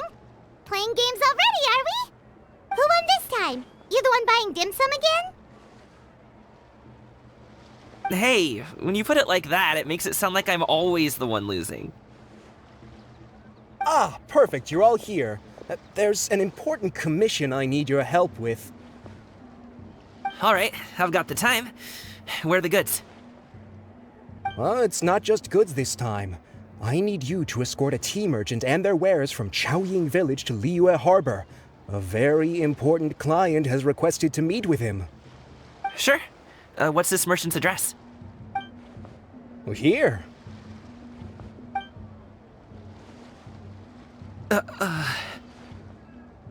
the client's that important, then this must be a very crucial, very pressing commission, right? Of course, the sooner you complete it, the better. I would advise you to depart as soon as possible. Alright, don't work too hard now, Longzhou. We'll set off then.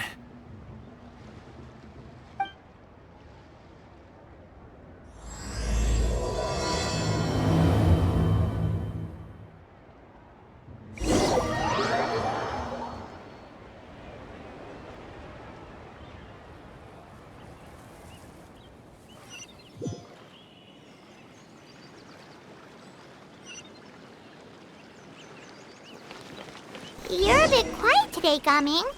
Oh, do you want Paimon to tell a story? We're almost there. I'll take a rain check on that.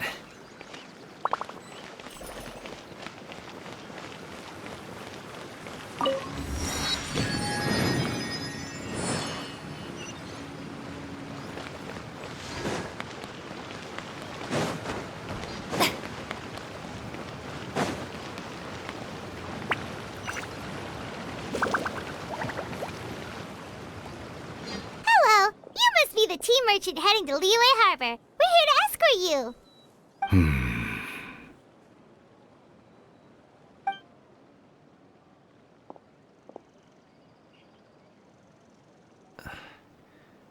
Dad? Oh, so you're Gaming's father. It's nice to meet you. Just leave this delivery to him. Trust Paimon, he's got this in the bag. Gaming is super good at what he does. Everyone at the Secure Transport Agency says as much. Even the Ministry of Civil Affairs has nothing but good things to say about him. Seems like you've made some sort of name for yourself at least. The goods are all in order? Yes, they're all here. Then let's get going.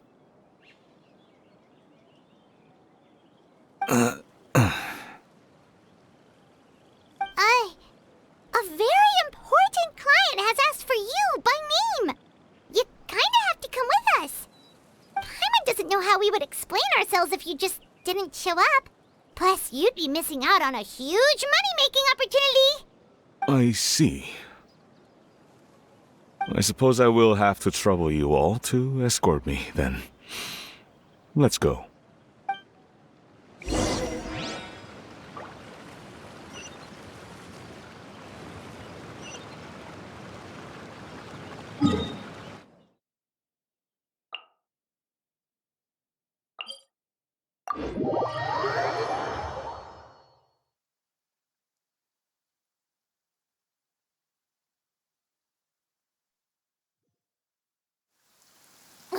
It's pouring out here!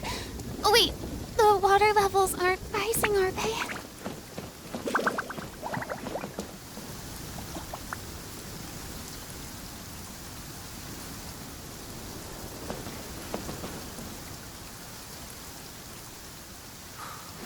Wine is a healthy drink. The healthiest drink is tea.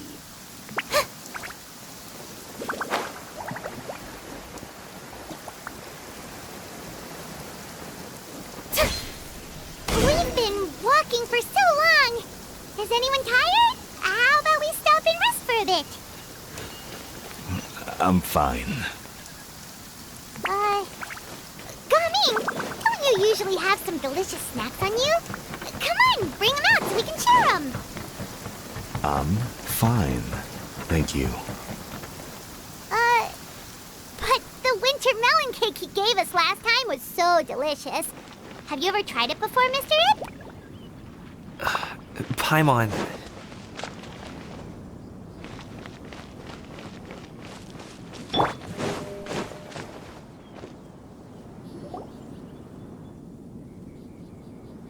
This place looks nice and open.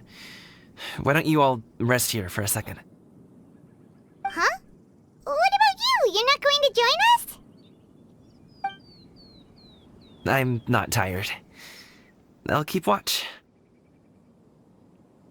Oh, but... Just let him go.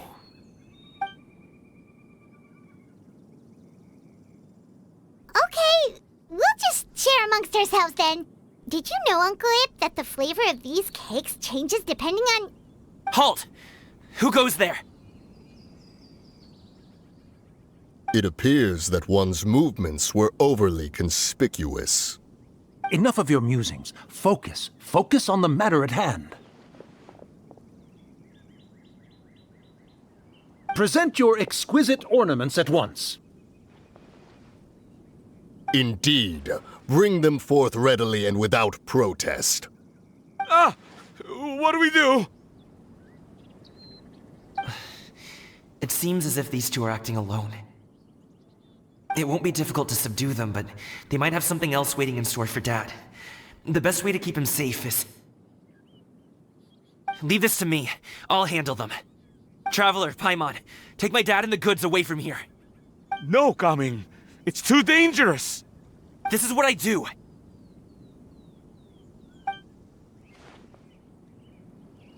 A thorny foe indeed. Let us depart and seek a target softer in blows and disposition. Don't think I'm gonna let you off so easily. Away! Let us away! Coming! Don't worry, he's a great fighter. Paimon's even seen him take down a dozen or so treasure hoarders all by himself. But Gaming, if he had just stayed by my side and learned the family trade, he wouldn't have to put himself in such dangerous situations. We just have to trust him. Let's go on ahead. We'd best get away from here, in case there are other bandits in the area waiting in ambush. All is going to plan.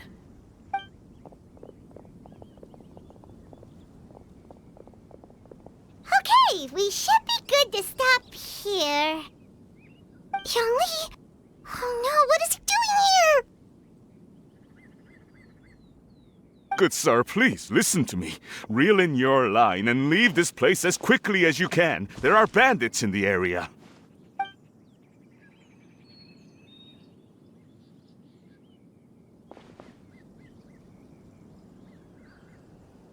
Bandits?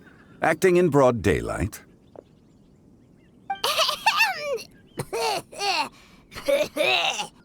Oh.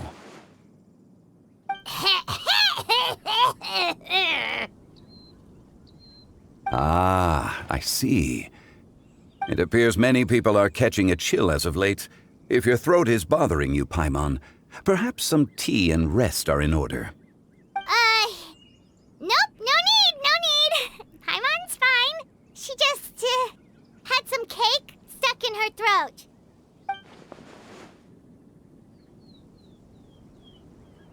If there are indeed bandits in the area, then we should inform the Millilith at once. Oh? Well, if that's the case, such matters are best left to those with the necessary expertise, wouldn't you agree? I suppose you're right. If ordinary people like us got involved, we would only cause more trouble.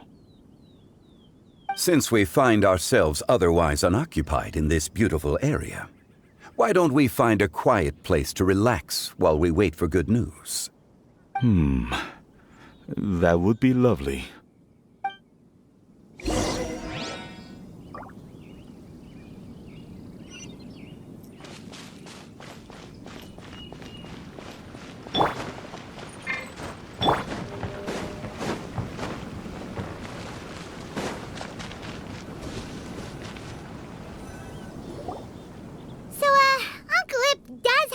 To be worried. After all, Gaming, the guard we mentioned, is his son. Gaming. The name sounds somewhat familiar. Ah, yes. That is the name of the Usho dancer who has been performing around Liyue Harbor recently, is it not? Oh, have you seen him perform? Indeed. I cannot help but admire his skill. He truly encapsulates the spirit of the Suani. Usho dancing has become more well-known in Liyue Harbor recently. However, although performers are seeing budding success, they have no doubt had to face many hurdles along the way. Ones not so easily understood by spectators such as ourselves.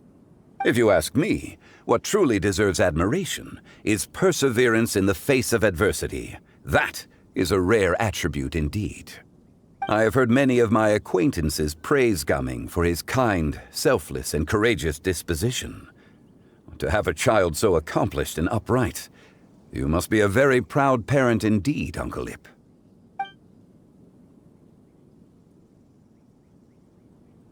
Seems like Zhangli has decided to skip the formalities. Well, he's a hard worker, yes. You should be sure to tell him you think that when he gets back. Your son is young yet. It's normal for someone his age to be a bit hot-headed.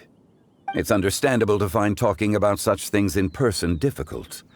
If there's a particular sentiment you wish to convey, perhaps we could pass it along for you.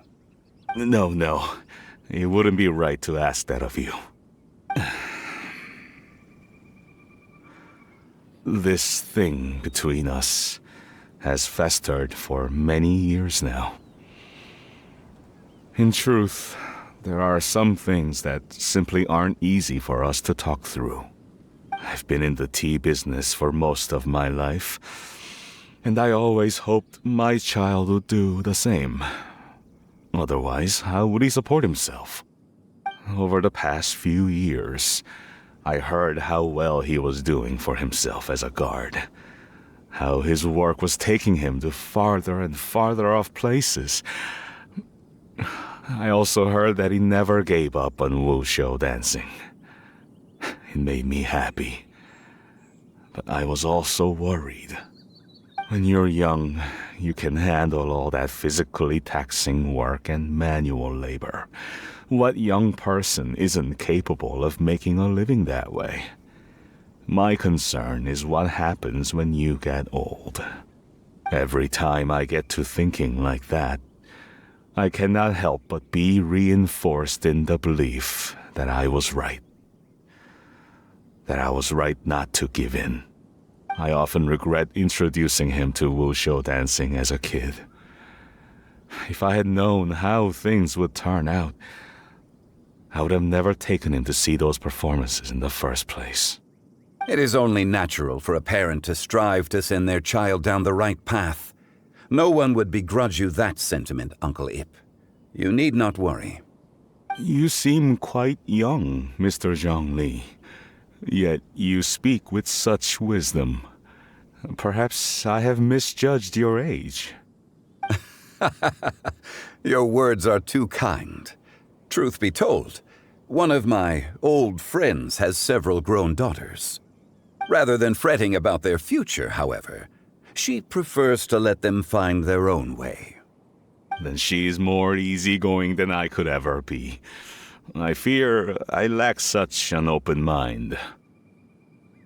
I meant to say earlier, there is no need to be so polite. Feel free to call me by my name, Ipdak. Sure. So, do you also think I fret too much, Mr. Zhongli? That's not exactly what I was hoping to convey. Only a fool would ask a parent not to worry about their child. But think of it this way. Raising a child is not unlike flying a kite. Hold the string too tight, and it can no longer soar. As my friend once said, if your children are aiming for the stars, clipping their wings will only cause them to come crashing down. You need to let out the line for a kite to soar. It seems I was too stuck in my ways. You need not reproach your heart for caring. You simply need to loosen your hold a little. Indeed, with such a big heart, why not allocate the time you usually spend worrying about Gaming to the pursuit of other things, like going for a stroll, drinking tea, or taking in the scenery? You never know what surprises could be in store. Things can change in the blink of an eye. The blink of an eye, you say?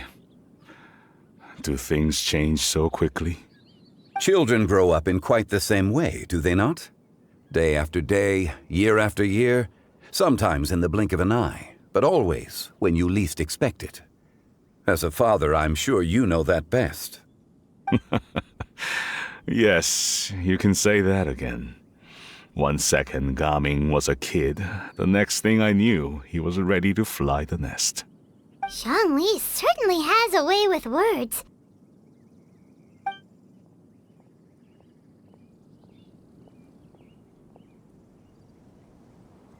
Oh, Gaming is back! Hey, Gaming, we're over here! Dad, Traveler, Paimon. Good, you're all here. Oh, and Mr. Zhongli from the Wangsheng Funeral Parlor? You're here too? A fated meeting indeed. We were just enjoying some pleasant conversation.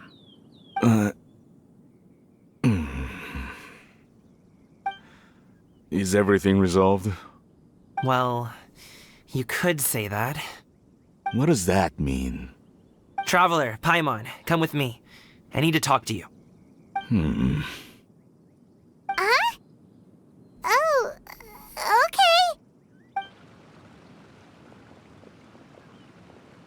I'll come right out and say it. Those two bandits, you sent them, didn't you?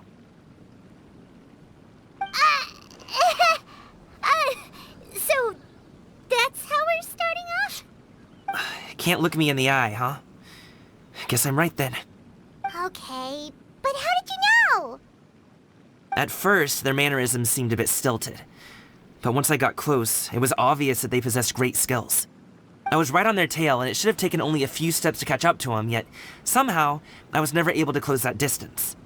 People with that level of skill would have gone about things differently from the start, like sneaking up on us while we were distracted. Unless, of course, their real motive was to lure me away from the group all along. Wow, you're pretty quick on the uptake. I just have a lot of experience. I've dealt with many a ruthless bandit in my time, but I've never seen ones like them. In the end, I told them they would make good guards if they ever wanted to get back on the straight and narrow, and that they could hang out with me in Liyue Harbor anytime. You ever consider you might be a little too good at making friends? I'm guessing you guys were trying to help resolve things between my dad and me? I appreciate it, I really do.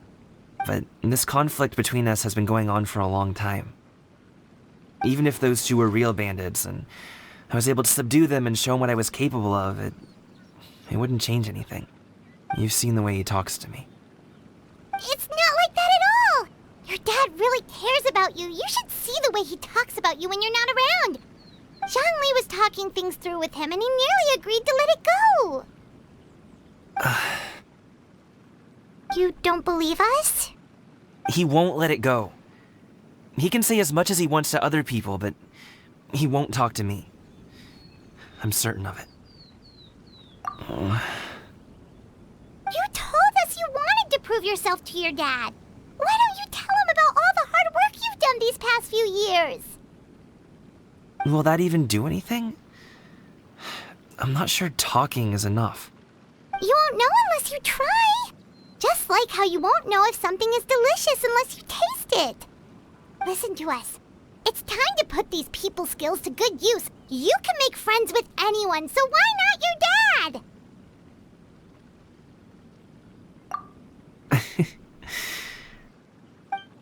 I'll do my best. You are very knowledgeable, Mr. Zhongli. I'm impressed. Despite my being in the tea industry for several decades, it seems I still have much to learn about the art of tea tasting. You flatter me. It was nothing but a few humble musings. How much tea have you drank since we've been gone?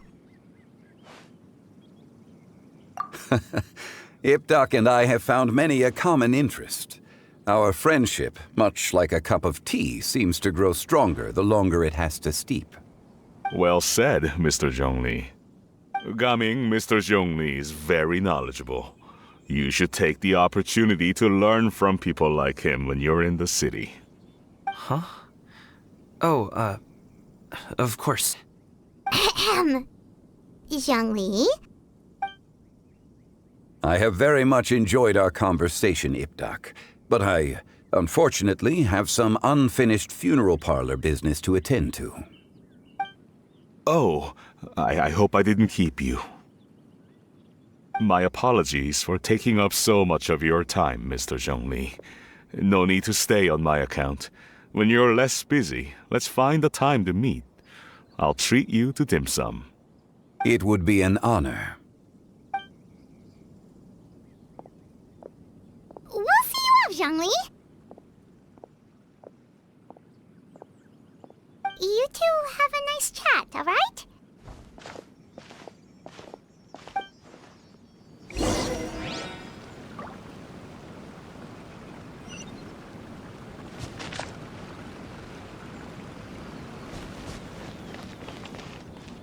Should we sit? Sure.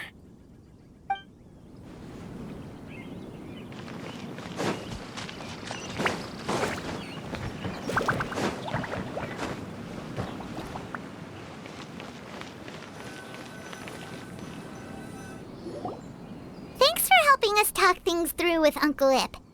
Good thing you were able to pick up on what we were putting down. I have been around the both of you for some time now. You could say I have a certain level of expertise in that regard.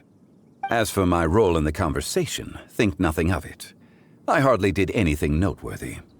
You never change, do you? Why did you have us walk all this way? Paimon thought we just had to go far enough to be out of earshot. A friend approaches. Hello. So, I've been here the whole time?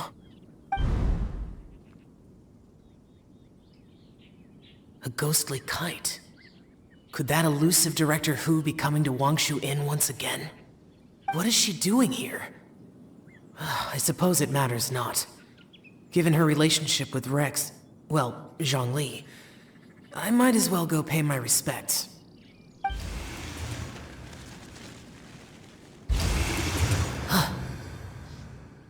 It's you! I thought you were Director Hu. Ah, your arrival is most fortuitous.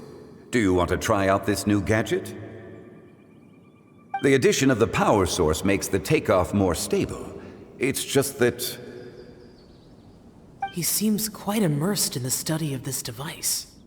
I fear it's almost too stable. It completely negates the pleasure of seeing one's kite sway with the wind. It's a bit of a shame. In truth, I'm here because Director Hu dispatched me to purchase some items in preparation for Lantern Rite. I see. Much like she does every year. Much like she'll do next year, I would imagine.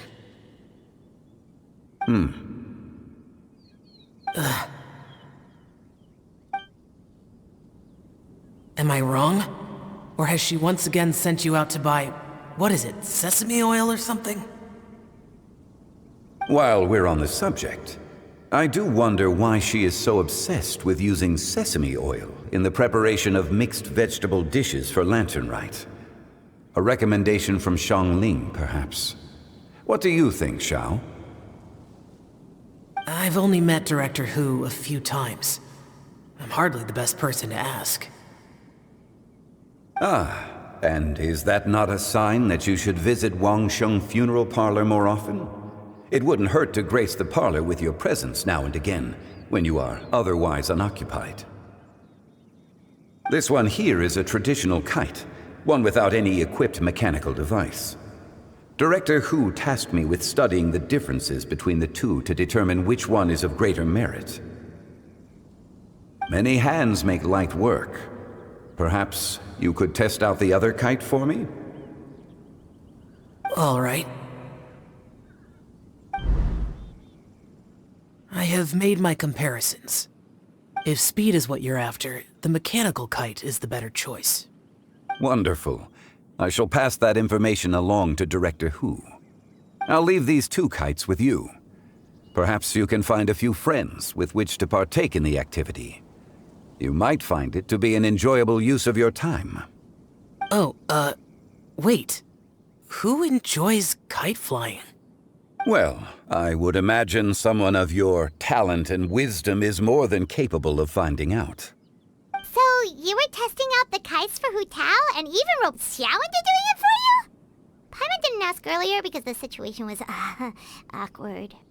I would hardly say I roped Xiao into anything. I simply sought the help of a friend. Besides, we did the testing together. Seems like our pool of competitors is growing.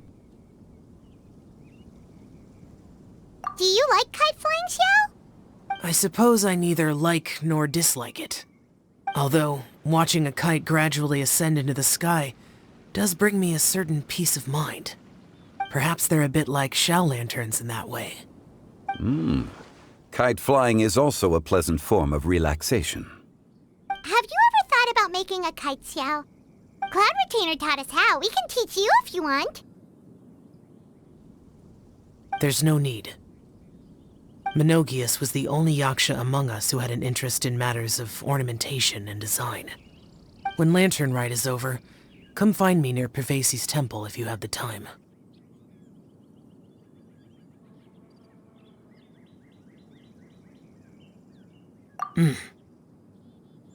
It's getting late. I should go inform Director Hu of our findings. How's she been, by the way? Be sure to say hi to her for us. The last time I spoke to her, she mentioned that she would be visiting Chaoying Village in a few days. If you have the time, perhaps you could also make the trip. If you happen to run into her, you can pass along your regards in person. We'll keep that in mind. Take care, Zhongli. See you later. See you next time.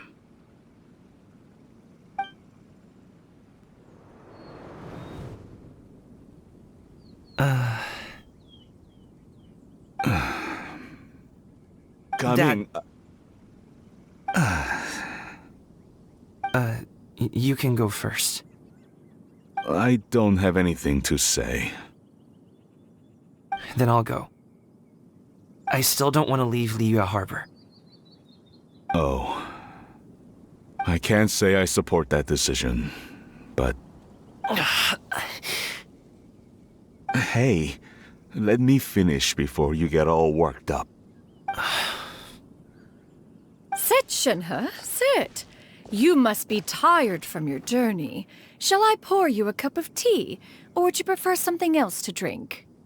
No need. I'm not tired. They're gone, Master. Perfect. The time is nigh for us to make an appearance. Do you remember the plan one recounted to you? Yes, Master.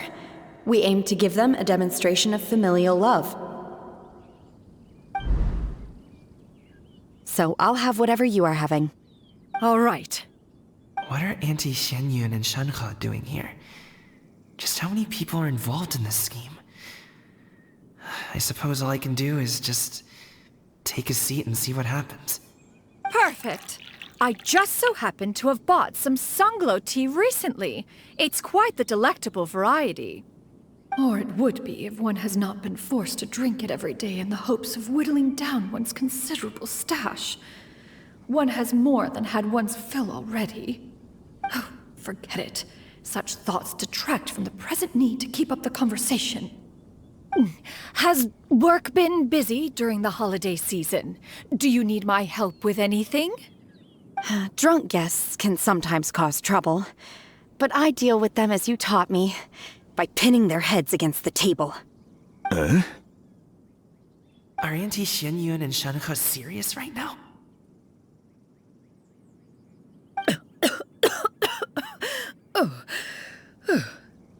Oh dear. While one was busy orchestrating this act, one seems to have forgotten about Shenhe's various eccentricities. What I meant to ask was, have you made any new friends? We live so far from each other. It would be a great comfort to me to know you were surrounded by good companions. You already know of my past circumstances. Recently, I've been conversing with Guoba in the kitchen at night. Guoba can't talk, but his companionship is a comfort. The poor child. Her one friend can't even talk. I guess maybe Gaming is not doing so bad after all. Perhaps I've been too hard on him. Let's move on, shall we?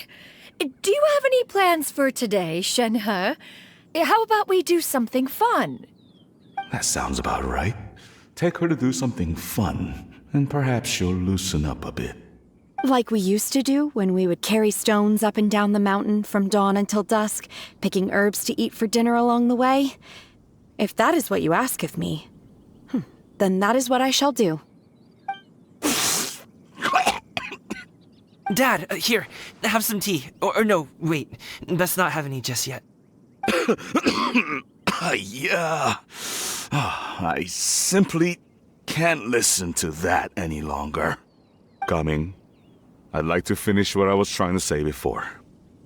I don't support your decision to stay in Liyue Harbor, because living there is too hard on you. If you come home, there will be people to help you. I'm not saying we have to live under the same roof. I know our personalities are too similar to avoid butting heads. But you'll have your entire family around you. Your aunts, uncles, they'll all do whatever they can to help. You could get a less taxing job, and we could grab dim sum together from time to time. Huh. I didn't know dim sum was such an important affair, Master. Shh. Just think about it, okay? You don't have to decide now. Dad really has changed a lot. He would never have said these things to me before. But Thank you, Dad.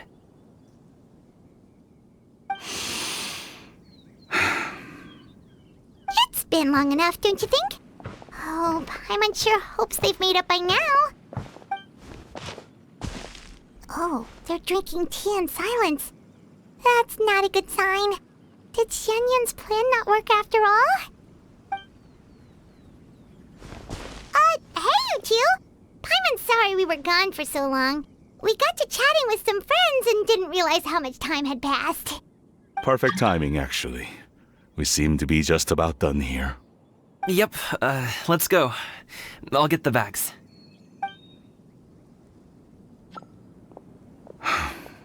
Gaming has grown a lot taller, hasn't he?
You must be Mr. Ip!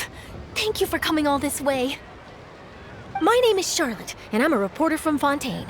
You can find me writing for the Steambird. I invited you here not just to purchase your fine tea, but also with the hope that you might be willing to sit down for a short interview. What do you say? An interview? To advertise my teas? I suppose you could think of it that way.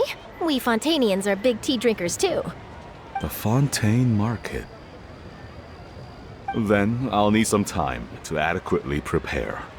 Perhaps we could sit down and discuss the questions you intend to ask in advance. Of course, of course! Please follow me.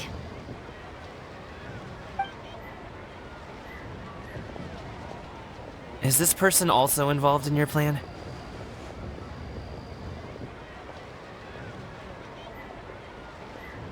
And here I thought I had lots of connections. I suppose I've been humbled. You sure know all kinds of cool and important people. Over here! Yoo-hoo! Over here! Huh? What? Auntie Shenyun? She probably wants to talk about the next phase of the plan. Let's go while your dad is still distracted.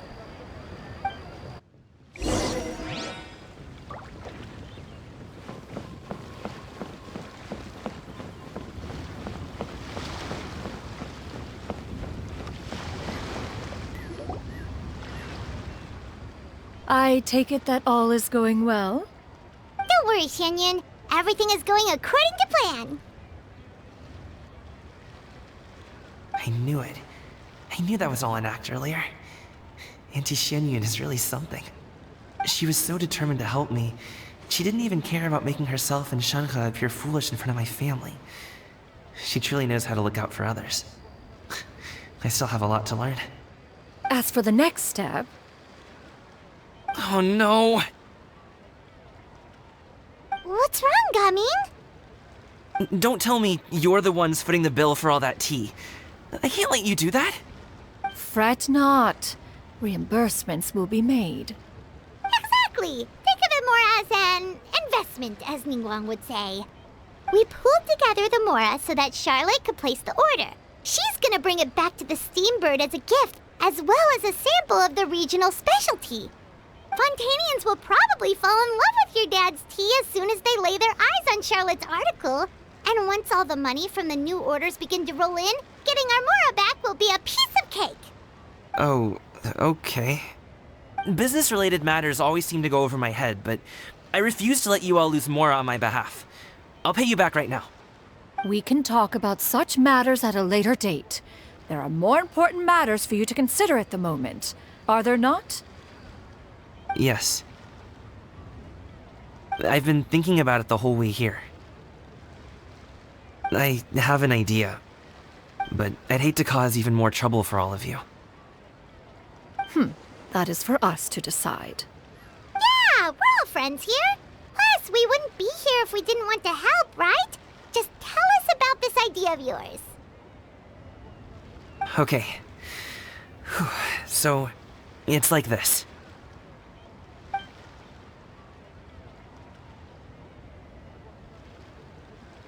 Got it! Just leave it to us. Let's split up and make it happen.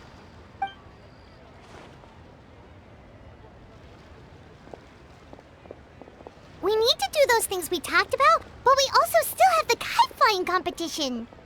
Since Xiao already tested out those kites for us, why don't we also go buy one of those mechanical thingamabobs or whatever they're called? We can attach it to our kite!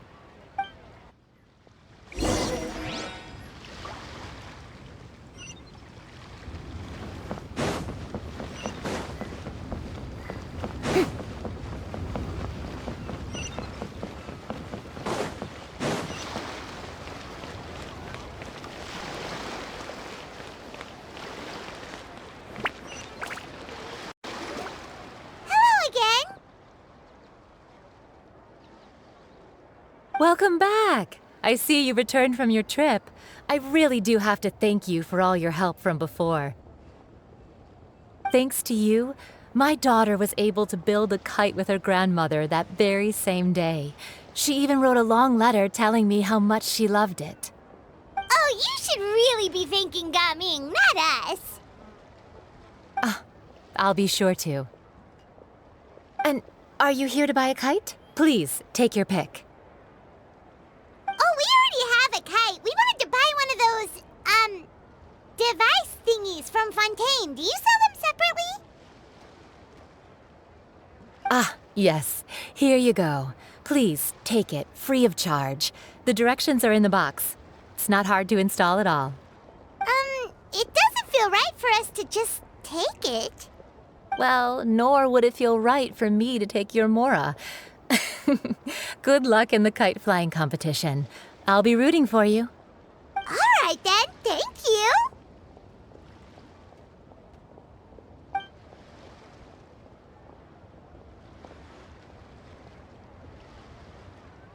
Phew, it's done. Let's get down to business.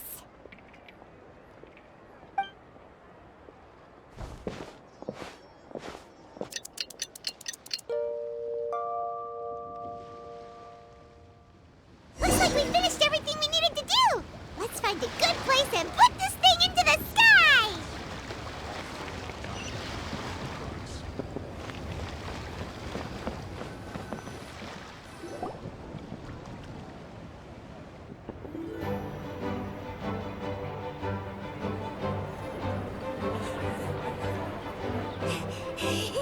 Chi-Chi, we're almost there. Okay.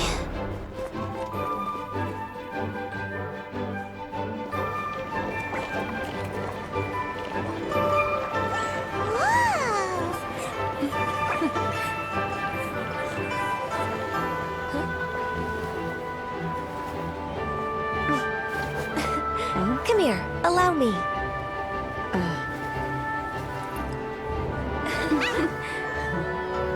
The lantern Rite is as festive as ever!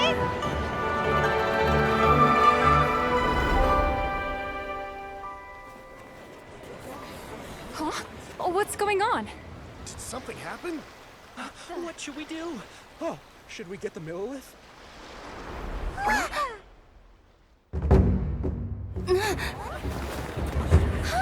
What's that?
that many pictures already? I need to load more film.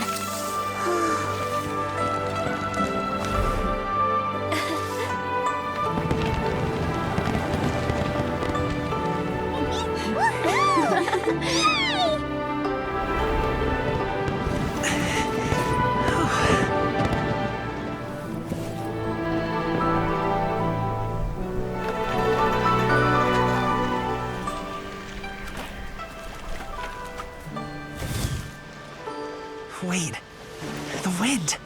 Oh my gosh! Mommy, I want a big kite like that too! Do you see that kite way out in front? It's so beautiful!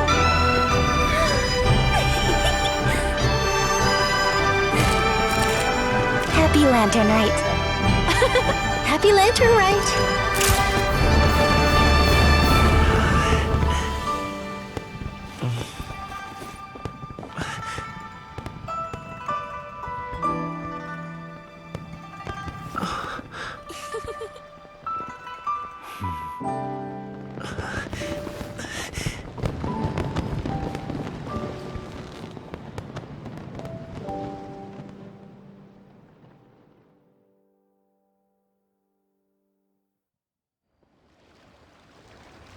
Gaming's performance was so cool, Paimon almost wanted to join in! You saw that, right, Traveler?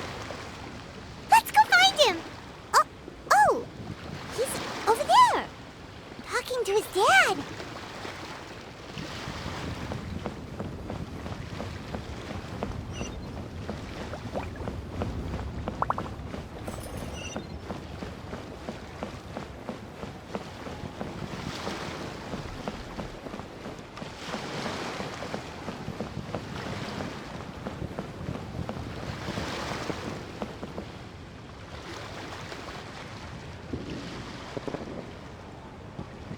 I think I'll head off now, if that's okay? Thank you, little girl. Do you want us to walk you back? No need. Master is waiting for me right over there.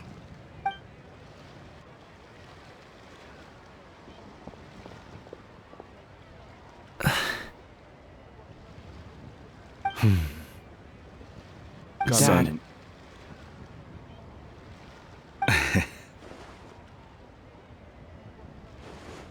I suppose I'll go first this time. Okay.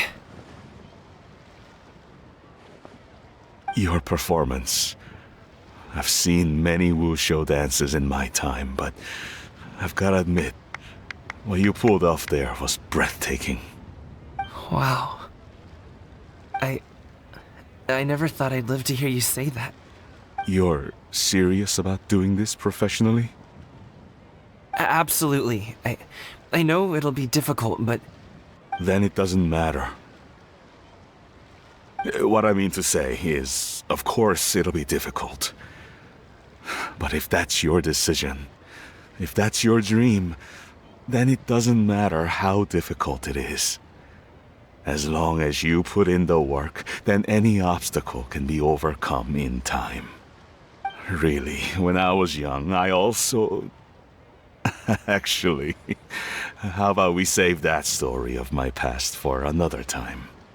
All I really want to say is, I've changed my mind. Much like this kite, you also deserve to soar to new heights. Dad. Son. Son? Haven't heard that in a while. I bet you're wondering what's gotten into me saying all this. Well, a little bit, yeah. Anyway, I know I've never found the chance to say this before, but... to me, Gaming, you've always been a great kid.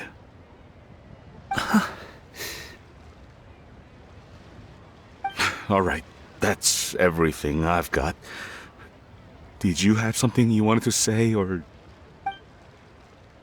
Seeing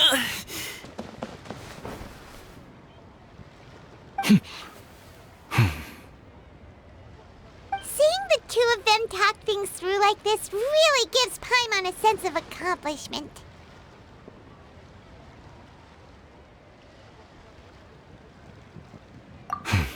Now go. Over there. Your friends are still waiting for you. Huh? But you came all this way. I'll be staying in Liyue Harbor for a bit longer. When you have time, we can grab dim sum together. Your treat, right? Dad, honestly. Go. Okay, then I'm off. See you soon.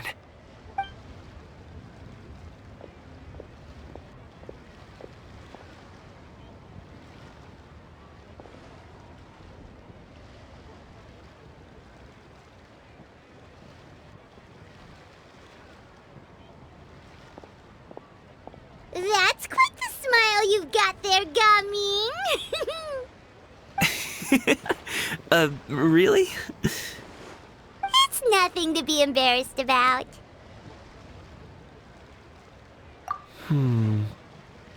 I'd like to find and thank Auntie Shenyun, as well as everyone else who's helped me out.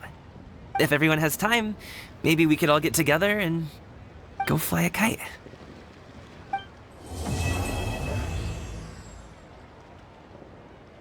Oh, Paimon almost forgot! Didn't Zhongli say Hu Tao was also planning on spending some time in Xiaoying Village?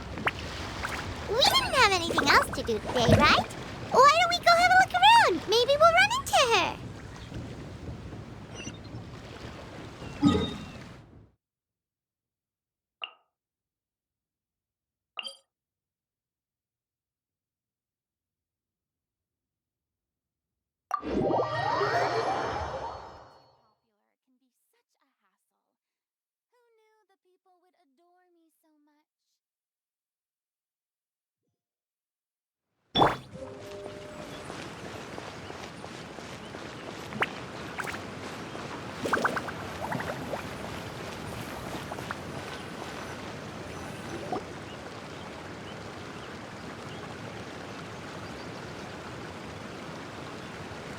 The mountain air is so refreshing! It makes Paimon feel like she could float around all day and never get tired!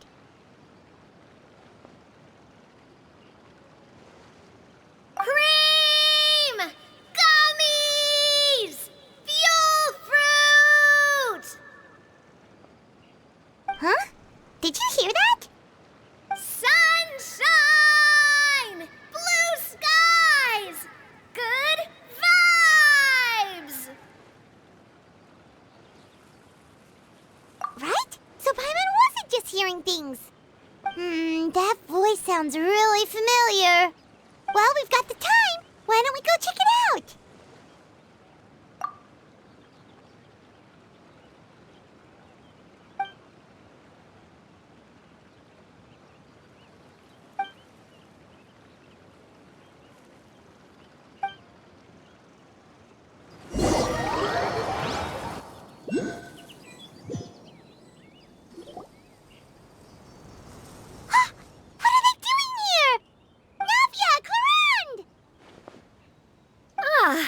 Well, if it isn't my dear partners.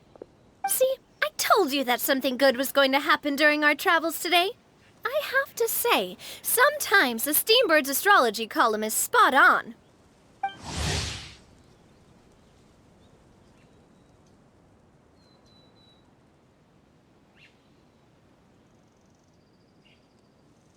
It's just your lucky day. Are you guys also here to catch the festivities? Oh, and that reminds me. Happy Lantern Rite. Happy Lantern Rite. Happy Lantern Rite to you, too! Wait, if you're here for Lantern Rite, then what are you doing on top of this deserted mountain? And that voice we heard, that was you, right, Navia? Oh, impressive. You could tell it was me from that far away. You've got good ears. That or your voice is just really loud. Well, of course it is. After all, I'm a boss. Indeed. I suppose it's an asset. Sure is! Having a loud voice is a handy tool when it comes to communication. Wait. That wasn't even Paimon's point. Paimon just wants to know why you two were shouting from the top of this deserted mountain. There was something about almonds, maybe? And buell fruit? Ooh, is it some sort of secret code? No, it's not a code. The words are meaningless. Perhaps, but the act of shouting was very meaningful indeed. That's just what mountain climbers do, right? After all the hard work it takes to make it to the top, as you stand on the summit looking out at the vast scenery, it's not easy to resist the urge to release those emotions. Exactly. You get me, partner. I was afraid that it would cause a disturbance, so I asked the locals around here, and they said it was fine. Apparently most hikers like to shout when they get to the top, so the locals are used to it by now. So, you see, it's not just me. I guess everyone shouts from the top of a mountain at some point in their life. Speak for yourself. When you're stressed, don't you ever just get the urge to do something for no reason? Not really. If I ever get stressed, I just go hunting. Oh, that's a pretty good way to relieve stress.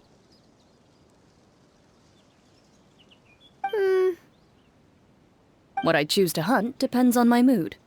Huh?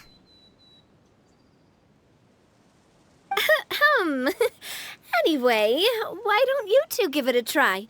Shout anything you want. It's a real stress reliever. As long as Paimon has clothes on her back and food in her belly, Paimon doesn't think there's any stress that needs relieving.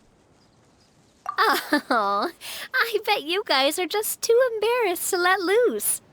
No need to be shy. Even Farina was shouting from the top of this mountain earlier. Huh? Did Paimon hear that right? Farina's also here? In Jangan village? Believe in your ears. It is indeed as you heard. Actually, the reason we climbed this mountain in the first place was also because we heard the sound of shouting. Yes, we could just about make out someone yelling things like, "Help me!" and "What should I do?" So we hurried up here to check it out. And what do you know? Miss Farina was standing right there, all red in the face. She practically sprinted back down the mountain the minute she saw us. That reminds me. I believe what she actually said was, "So help me, I will figure out what I should do about this script." So you could actually hear what she was saying? Why didn't you say so earlier? I thought someone was really in trouble. I figured we would come check out the situation either way. Why not let her keep some privacy? Oh, seems like you caught Farina in the middle of some stress relief as well. She probably would have never thought. No, she definitely would have never thought she would run into anyone she knew all the way out here. I think so. We ran into Nervalet on the way here as well, but he was already on his way back, so they probably weren't together. What? Nervalet was here too? What was he doing here? It couldn't have been for vacation. I think it just might have been, actually. But apparently he only stayed for half a day before heading back. He's a very busy man. Nervalet is not the type to take much time off. Taking even a half day for himself is already a huge step in the right direction. Didn't Charlotte publish an article on the Liyue tea industry recently? Maybe he was inspired to come buy some tea after reading that article. You know, just like you were. My situation is completely different. I'm here because I was asked to accompany you. The tea purchase is simply an added bonus of this location. You Fontanians and your tea drinking. Oh, it's not for me. I lost a bet with Ridesley, and now I have to buy him something. It was just a spur-of-the-moment sort of bet. Ridesley gets really invested in that sort of thing, but he couldn't care less about what he wins in the end. You could give him mint plants that you plucked from the side of the road, and he wouldn't even mind. If only he was that easygoing when it came to talking business. In any case, I'm pretty sure the tea you bought is this region's specialty. What is it called again? Nervalette even mentioned it earlier. Yes, that's the one. You didn't really buy 10 boxes, did you? Please, do I look like someone who would fall for that sort of marketing trap? That reminds me. You guys said you only came up here because you heard my voice, right? I hope it didn't put you out. You must have had other plans for the day. Oh, that's right. Hu-tao! A few days ago, we heard that a friend was going to be in Qiaoying Village, so we decided to come and see if we could run into her. Oh dear. We've been chatting for quite some time. I'm sorry for keeping you. That's good. We should probably head out and look for Hu-tao. No need to stay on our account. We just got up here, so we're gonna stay around for a little longer. Go and meet your friend. We can meet up in Qiaoying Village later. Sounds good. We're gonna head down the mountain then. See you later!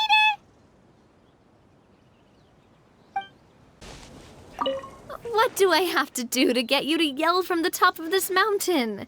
Name your price. You really want to hear it that bad, huh? I'm just curious is all. I have a feeling you'll say something amazing. I will pass. I prefer to let actions speak louder than words.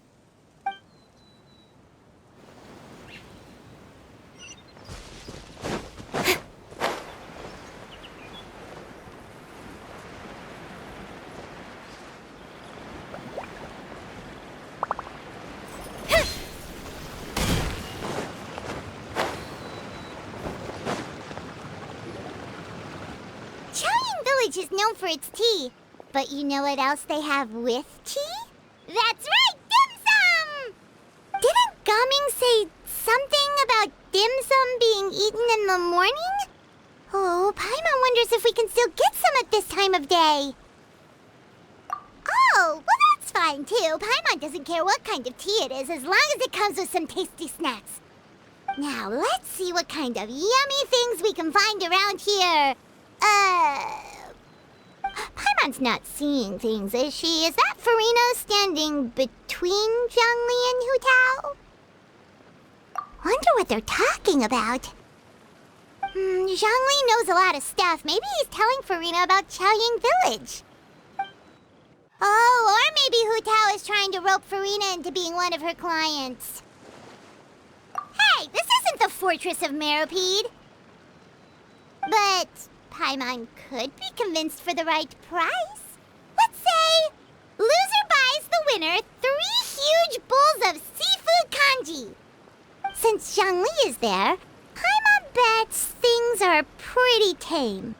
It's decided then. Paimon votes for tour guide Zhongli. All right, no time to waste. Let's go see who's right.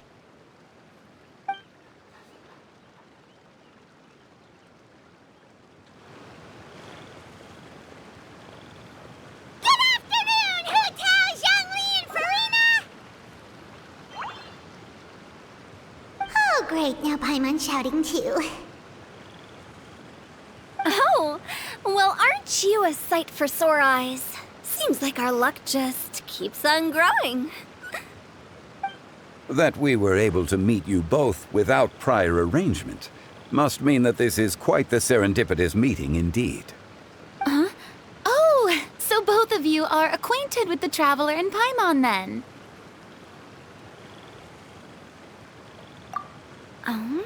Looks like someone's learned a thing or two from Zhongli. I must admit, I am a bit surprised to see you here, Traveler. But seeing as you're a hero who's been all over Teyvat, it makes sense that you would be well-traveled and well-connected. Since we have found ourselves in each other's company within this fertile land, allow me to take this opportunity to wish you a happy Lantern Rite. It appears you have been to Fontaine, then. Given your proclivity to spread good deeds wherever you go, it's no surprise that you would make the acquaintance of a celebrity as illustrious and celebrated as Miss Farina. That's quite high praise. praise. What I mean to say is, you flatter me, Mr. Zhongli. Although I've built up a certain following within Fontaine, it is no reflection of strength or wisdom. I stand before you right now as nothing more than an ordinary traveler in search of beautiful scenery and creative inspiration. There is definitely more to Mr. Zhongli than meets the eye. I could tell as much from our conversation earlier.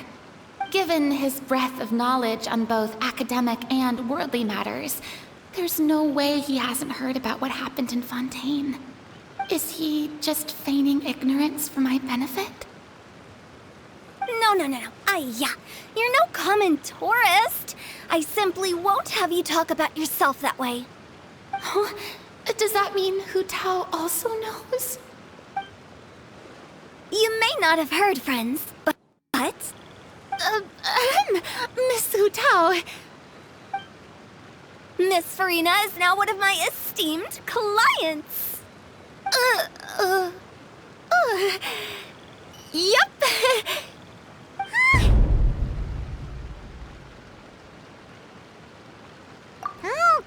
Okay, you win. Guess Paimon will have to break into the hidden stash at the bottom of her shoe. What's this about winning something? Don't tell me. You two were placing bets on us.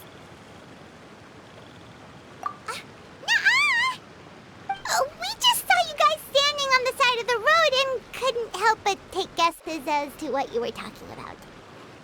Oh, I see. That means you, my friend, must have guessed that I was trying to promote my business to Miss Farina. That I do, my friend. What was Paimon's guess then? Paimon thought Zhongli was showing the newbie around. By newbie, you mean me, right? If that's the case, then Paimon's guess was also correct. Oh, that's right. Mr. Zhongli was telling me about some great sightseeing spots in the area. Ha! You see? Paimon was right too! Since both of our guesses were right, there can't be a winner or a loser.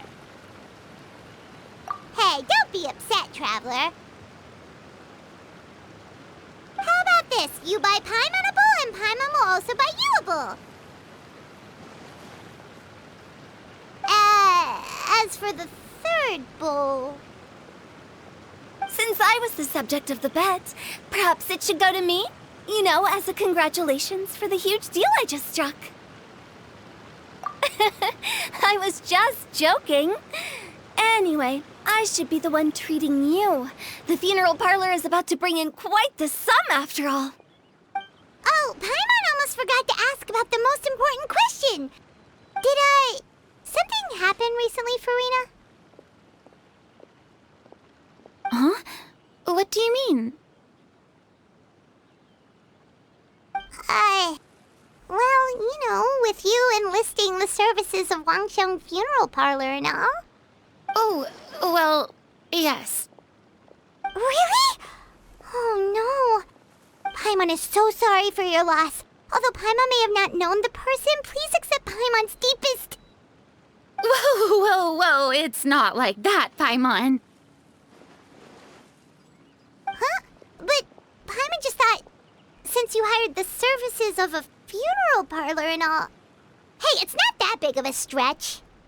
Really, Paimon? It's not like you don't know me. Do I look like I know anyone who would ask me to coordinate their funeral?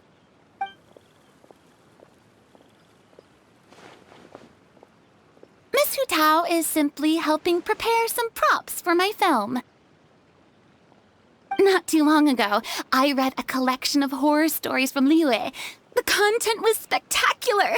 In fact, I still feel the need to sleep with the light on even now. Anyway, that's not the point. Now that Fontaine's biggest star has returned to the stage, I figured it's about time the industry enjoyed a breath of fresh air. Hey, that's pretty good.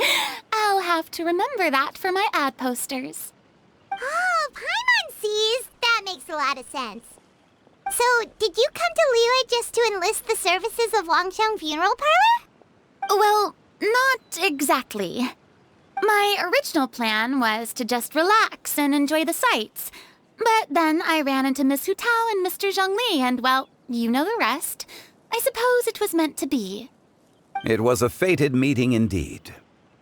Zhongli sure loves his lofty turns of phrase. But if you ask me, it's all thanks to that man who stopped to ask for directions. Oh? Who was it? It's someone you know. Wanna take a guess?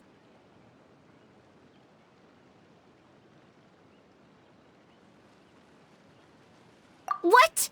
How did you guess that on your first try? Very impressive, my friend. Your guessing game is spot on today.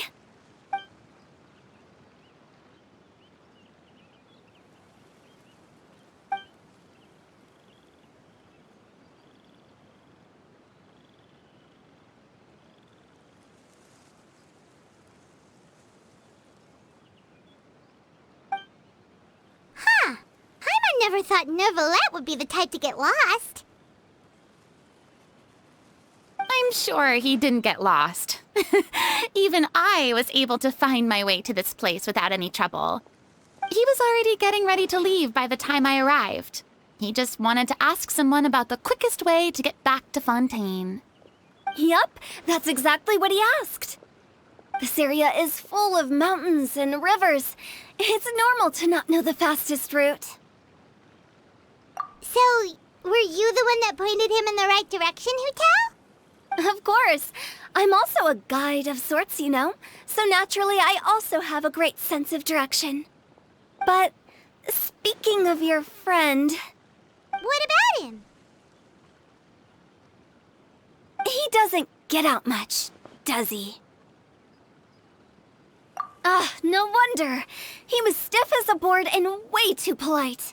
I would have never guessed he was here on vacation if you hadn't told me. All in all, he was only here for half a day. I'm pretty sure he is the only one who would consider that to be a vacation. Oh? This gentleman you speak of must keep a demanding schedule.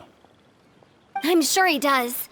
You didn't see him, but he was dressed like he was about to attend some important meeting. It wasn't anything like what someone would wear on vacation. Is that so? Wait, you didn't see him, Zhongli? Unfortunately, no. At the time, it appeared as if Director Hu and Miss Farina were having quite the productive conversation. I know matters of business can take much discussion, so I decided to fetch some tea for them. What a shame. That gentleman seemed like a sophisticated sort of guy. I actually think you two would have hit it off. Is that so?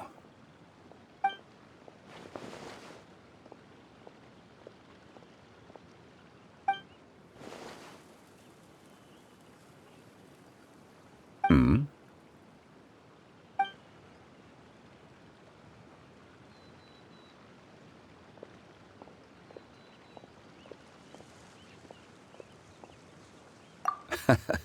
To borrow Miss Farina's turn of phrase, perhaps it just wasn't meant to be. Well, with the traveler around, I'm sure you'll have a chance to get to know each other at some point. That's right. She's got more friends than she knows what to do with.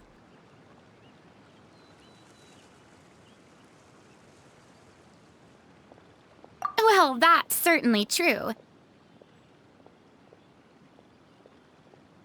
Oh, that reminds me. If you get the chance, you should try and talk to Neuvillette into loosening up a bit. Just tell him the Palais Mermonia isn't going to fall apart if he disappears for a few days. He shouldn't keep himself cooped up all the time. Even clams open their shells to let in fresh water every once in a while, right? If he's really that much of a stickler for protocol, he can fill out a leave of absence request. He'd have to approve it himself since he handles that sort of thing now, but you know what I mean.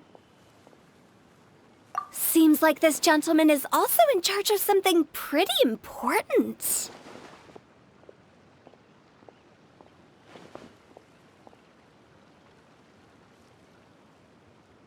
Yeah. Sounds like a pretty uptight sort of guy, all right. In my experience, a leader needs to be able to roll with the punches. That also includes knowing when and what to prioritize. It seems like your friend still has a lot of growing to do. If I remember correctly, he's already several thousands of years old. You're quite right, Miss Hu Tao. Oh? Traveler, Miss Farina, those two individuals over there appear to recognize you. Oh, it's Navia and Clorand. Hey, over here!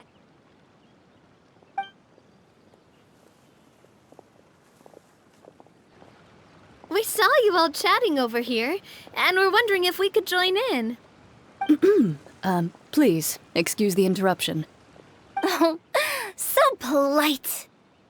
No apologies necessary. Any friend of the Traveler and Miss Farina is a friend of mine. Ah, straight to the point. I like it.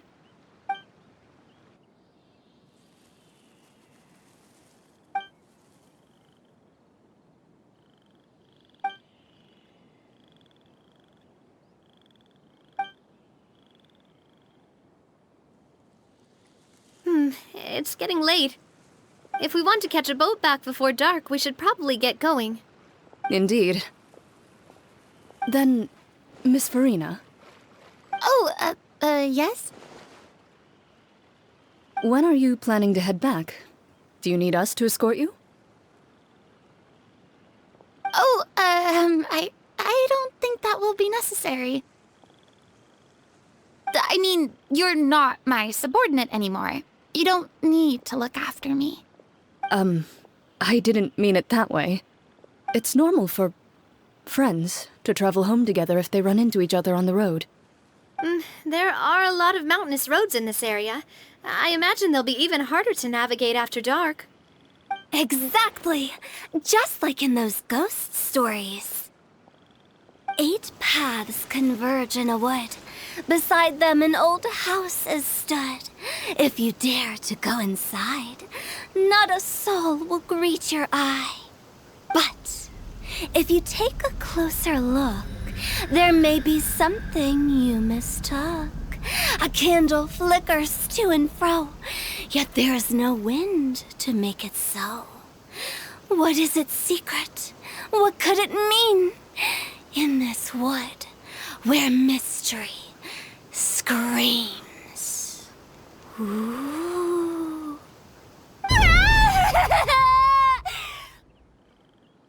My dear demoiselles, ladies, no, I mean friends, please take me with you.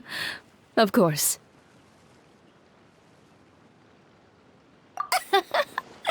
Gotta say, Farina, you are really quite the character. By the way, did I hear you mention that Clorand used to work under you? Then you must have also been a leader at some point. Well, that's, all in the past now. Besides, being a leader is hard. It wasn't the right job for me. I prefer how things are now. I can come and go as I please, and get to enjoy the sweet taste of freedom. I see. Well, you've certainly picked an apt place to relax. Xiaoying Village is an exemplary choice. Only the best. And I've learned a lot, too. Thank you so much, Miss Hu Tao and Mr. Zhongli. It's fine. You've thanked us more than enough already. The next time you're in this neck of the woods, I'll treat you to some dim sum in the city. Dim sum? Is that some kind of Liyue term for snacks or desserts? They are a part of it. It's basically a table full of as much tea, sweets, and good company as you can manage. Oh, so it's basically a tea party. Sounds great. Make sure to order the winter melon cake and the lotus flower crisp. They're so sweet and delicious, Paimon knows you'll love them. Ooh, okay. I'll be looking forward to it then. Wait, but didn't you guys say you were here on vacation? How come you're all going home empty-handed. Of course I am. I bought tons of fun things to bring home with me. A kite, a parasol, a little tin frog that jumps. Oh, and a stuffed toy of a mythical beast. Chlorand is the one who didn't buy anything for herself. So all you're bringing back with you is that tea? And some tea-flavored hard candies. They're for Sigewin. Chlorand isn't much of a shopaholic. Well, one of us has to practice restraint. Hey, I'm hardly reckless with my Mora. I'll have you know, all the purchases I made today were well within my budget. Me? Oh, well, I bought some tea, of course. I just had to try all the varieties recommended in the Steambird. Other than that, just some bits and bobs, you know. A little bit of this, a little bit of that. They should all be things I can use, I think.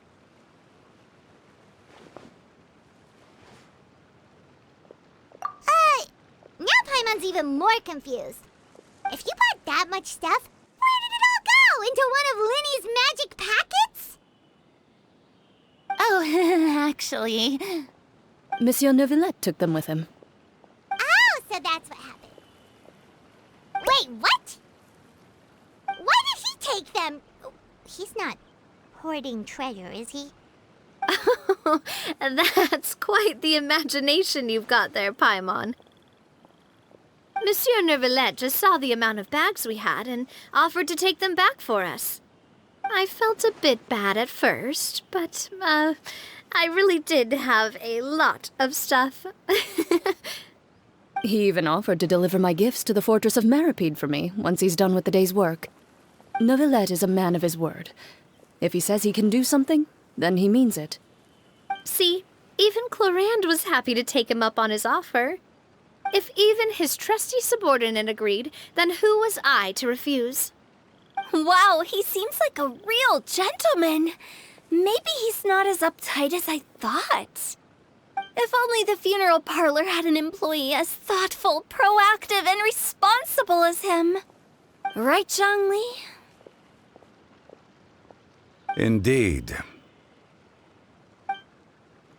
Chlorand said Neuvillette offered to deliver her gifts to Risley. So if we go to the entrance of the Fortress of Meripede, maybe we'll run into Neuvillette. But we don't know exactly when he'll show up. Oh, that reminds me. A new year of work is about to begin. If there's anything you want to talk about, Zhongli, you know you can come to me. I'm all ears. Does the director have any concerns? It just seemed like you were a bit preoccupied today, and much less talkative than usual. You barely said anything other than, "Is that so?" and "Indeed." If you ask me, I'd say you're having a midlife crisis. You're getting to be around that age after all. Is that so? Ugh. I jest. Given its distance from the city, Chaoying Village enjoys a much slower pace of life. Surrounded by such peace and tranquility, I also seem to have developed a proclivity for inactivity. I apologize for making you worry. I see. What do you think, Traveler? Is this atmosphere putting you in a lazy mood too?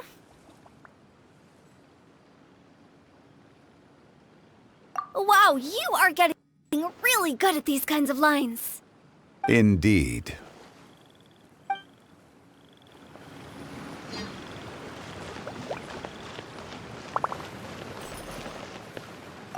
Well, everyone, make sure that you've got all your belongings with you before we leave.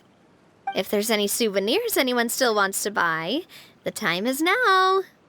Reliable as ever, Miss President. What is that supposed to mean? Chlorand is right, though. You really are reliable. It's not what she's saying, it's the way she's saying it. I will say, but I never thought you'd be so easygoing outside of work, Chlorand. The tone of voice you use when you're working doesn't exactly make you seem like the type who enjoys interacting with people. Well, I try to keep my professional and private life separate. That includes my behavior. You take care now, traveler. Paimon. Ah, trying to act cool now, are we? Well, I guess it's not an act for you, is it? You are indeed quite strong. It's been great talking to you all. I'm really glad I decided to come to Chaoying Village. Maybe we could go on another trip together sometime?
Oh, it's you. It has been some time since our last meeting.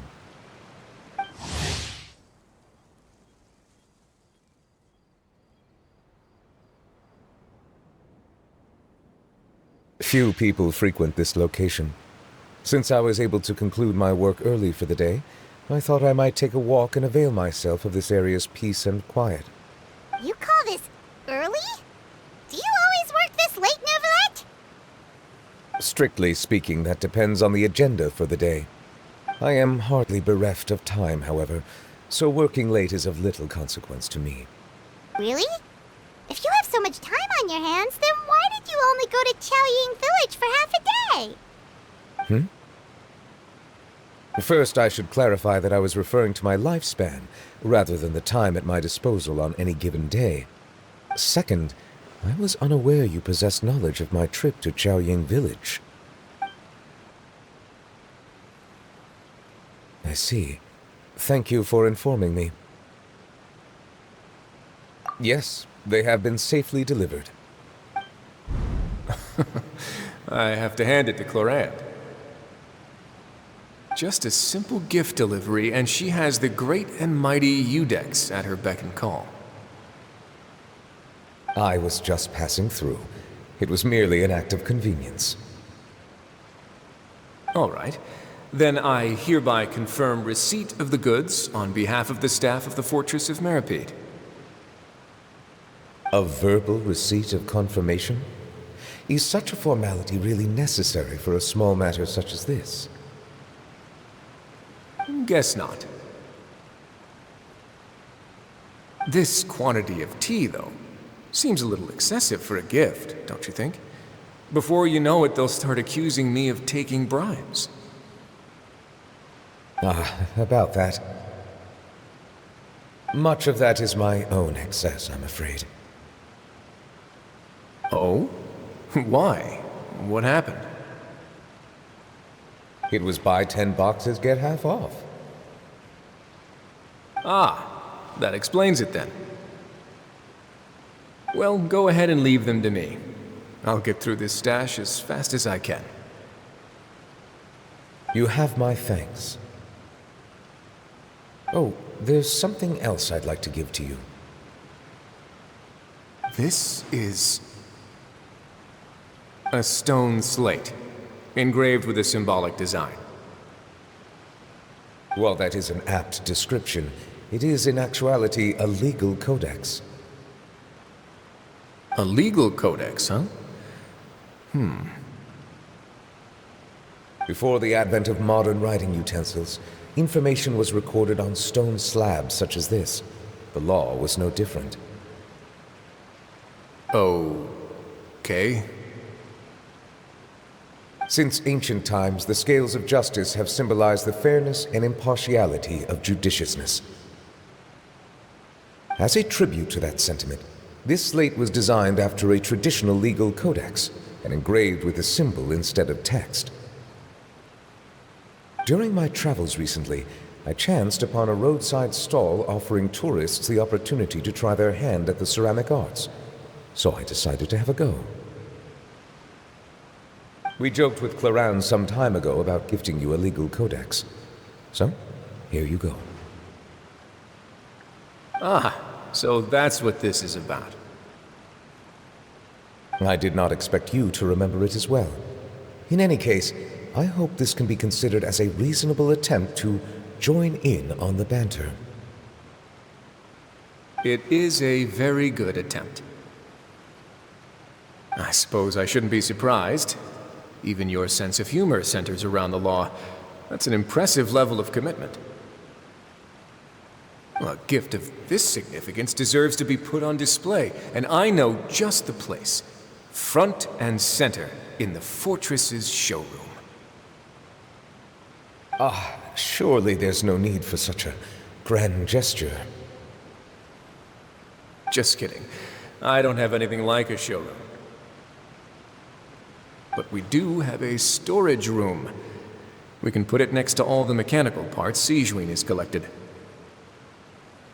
That sounds good to me. So that's what you were doing in Chaoying Village. Indeed. Of course, while I was there, I also took the opportunity to taste the local spring water. The aftertaste is much purer than what I have delivered to me in Fontaine.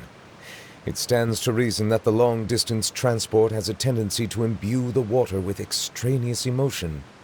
If you want to experience the true flavor, you simply have to go to the source. Perhaps I should organize some time off to do the same elsewhere. Then we are of the same mind. It appears my desire is justified. If you say so, but you know you don't have to justify a vacation, right? You can just take one. After all, you're hardly bereft of time. You can do whatever you want. You're quite right. I suppose I suffer not from a lack of opportunity, but rather a lack of inspiration. However, after reading a few articles about Liyue's holiday traditions, the idea popped into my head and made itself quite at home. Seeing as I was free of responsibilities for the morning, I decided to depart at once. Refreshing. My spontaneous outing seemed to inspire quite a few other spontaneous decisions as well. Take, for example, my foray into ceramics. At first, soil from the ground is granular and unforgiving, but add the right amount of water, and it becomes soft, moldable, and able to take shape. In the past, I never thought about how quotidian vessels were crafted, but now I have participated in their very making. This is also something I made today.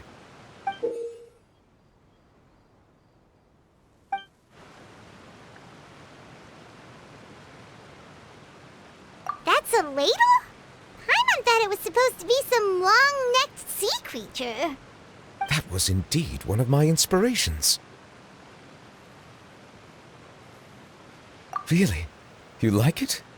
To tell you the truth, given your unexpected arrival, I find myself quite unequipped to give you the welcome you deserve. Around such an important holiday such as this, human custom would dictate that gifts should be in order. But I'm afraid this is all I can offer. If you'll have it, that is. That is precisely why it would do me such a great honor if you accepted. You are most welcome. Happy Lantern Rite.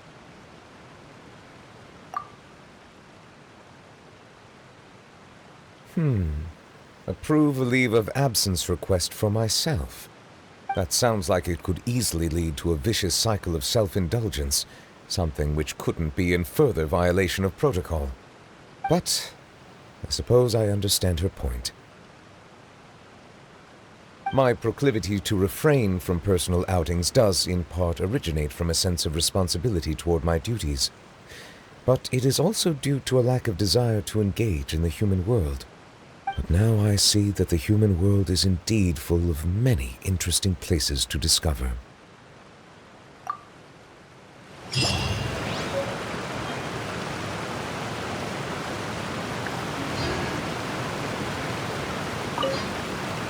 Lantern Rite marks the start of the new year in Liyue. In the spirit of the season, then, I wish you a year of success as vast and endless as the open ocean.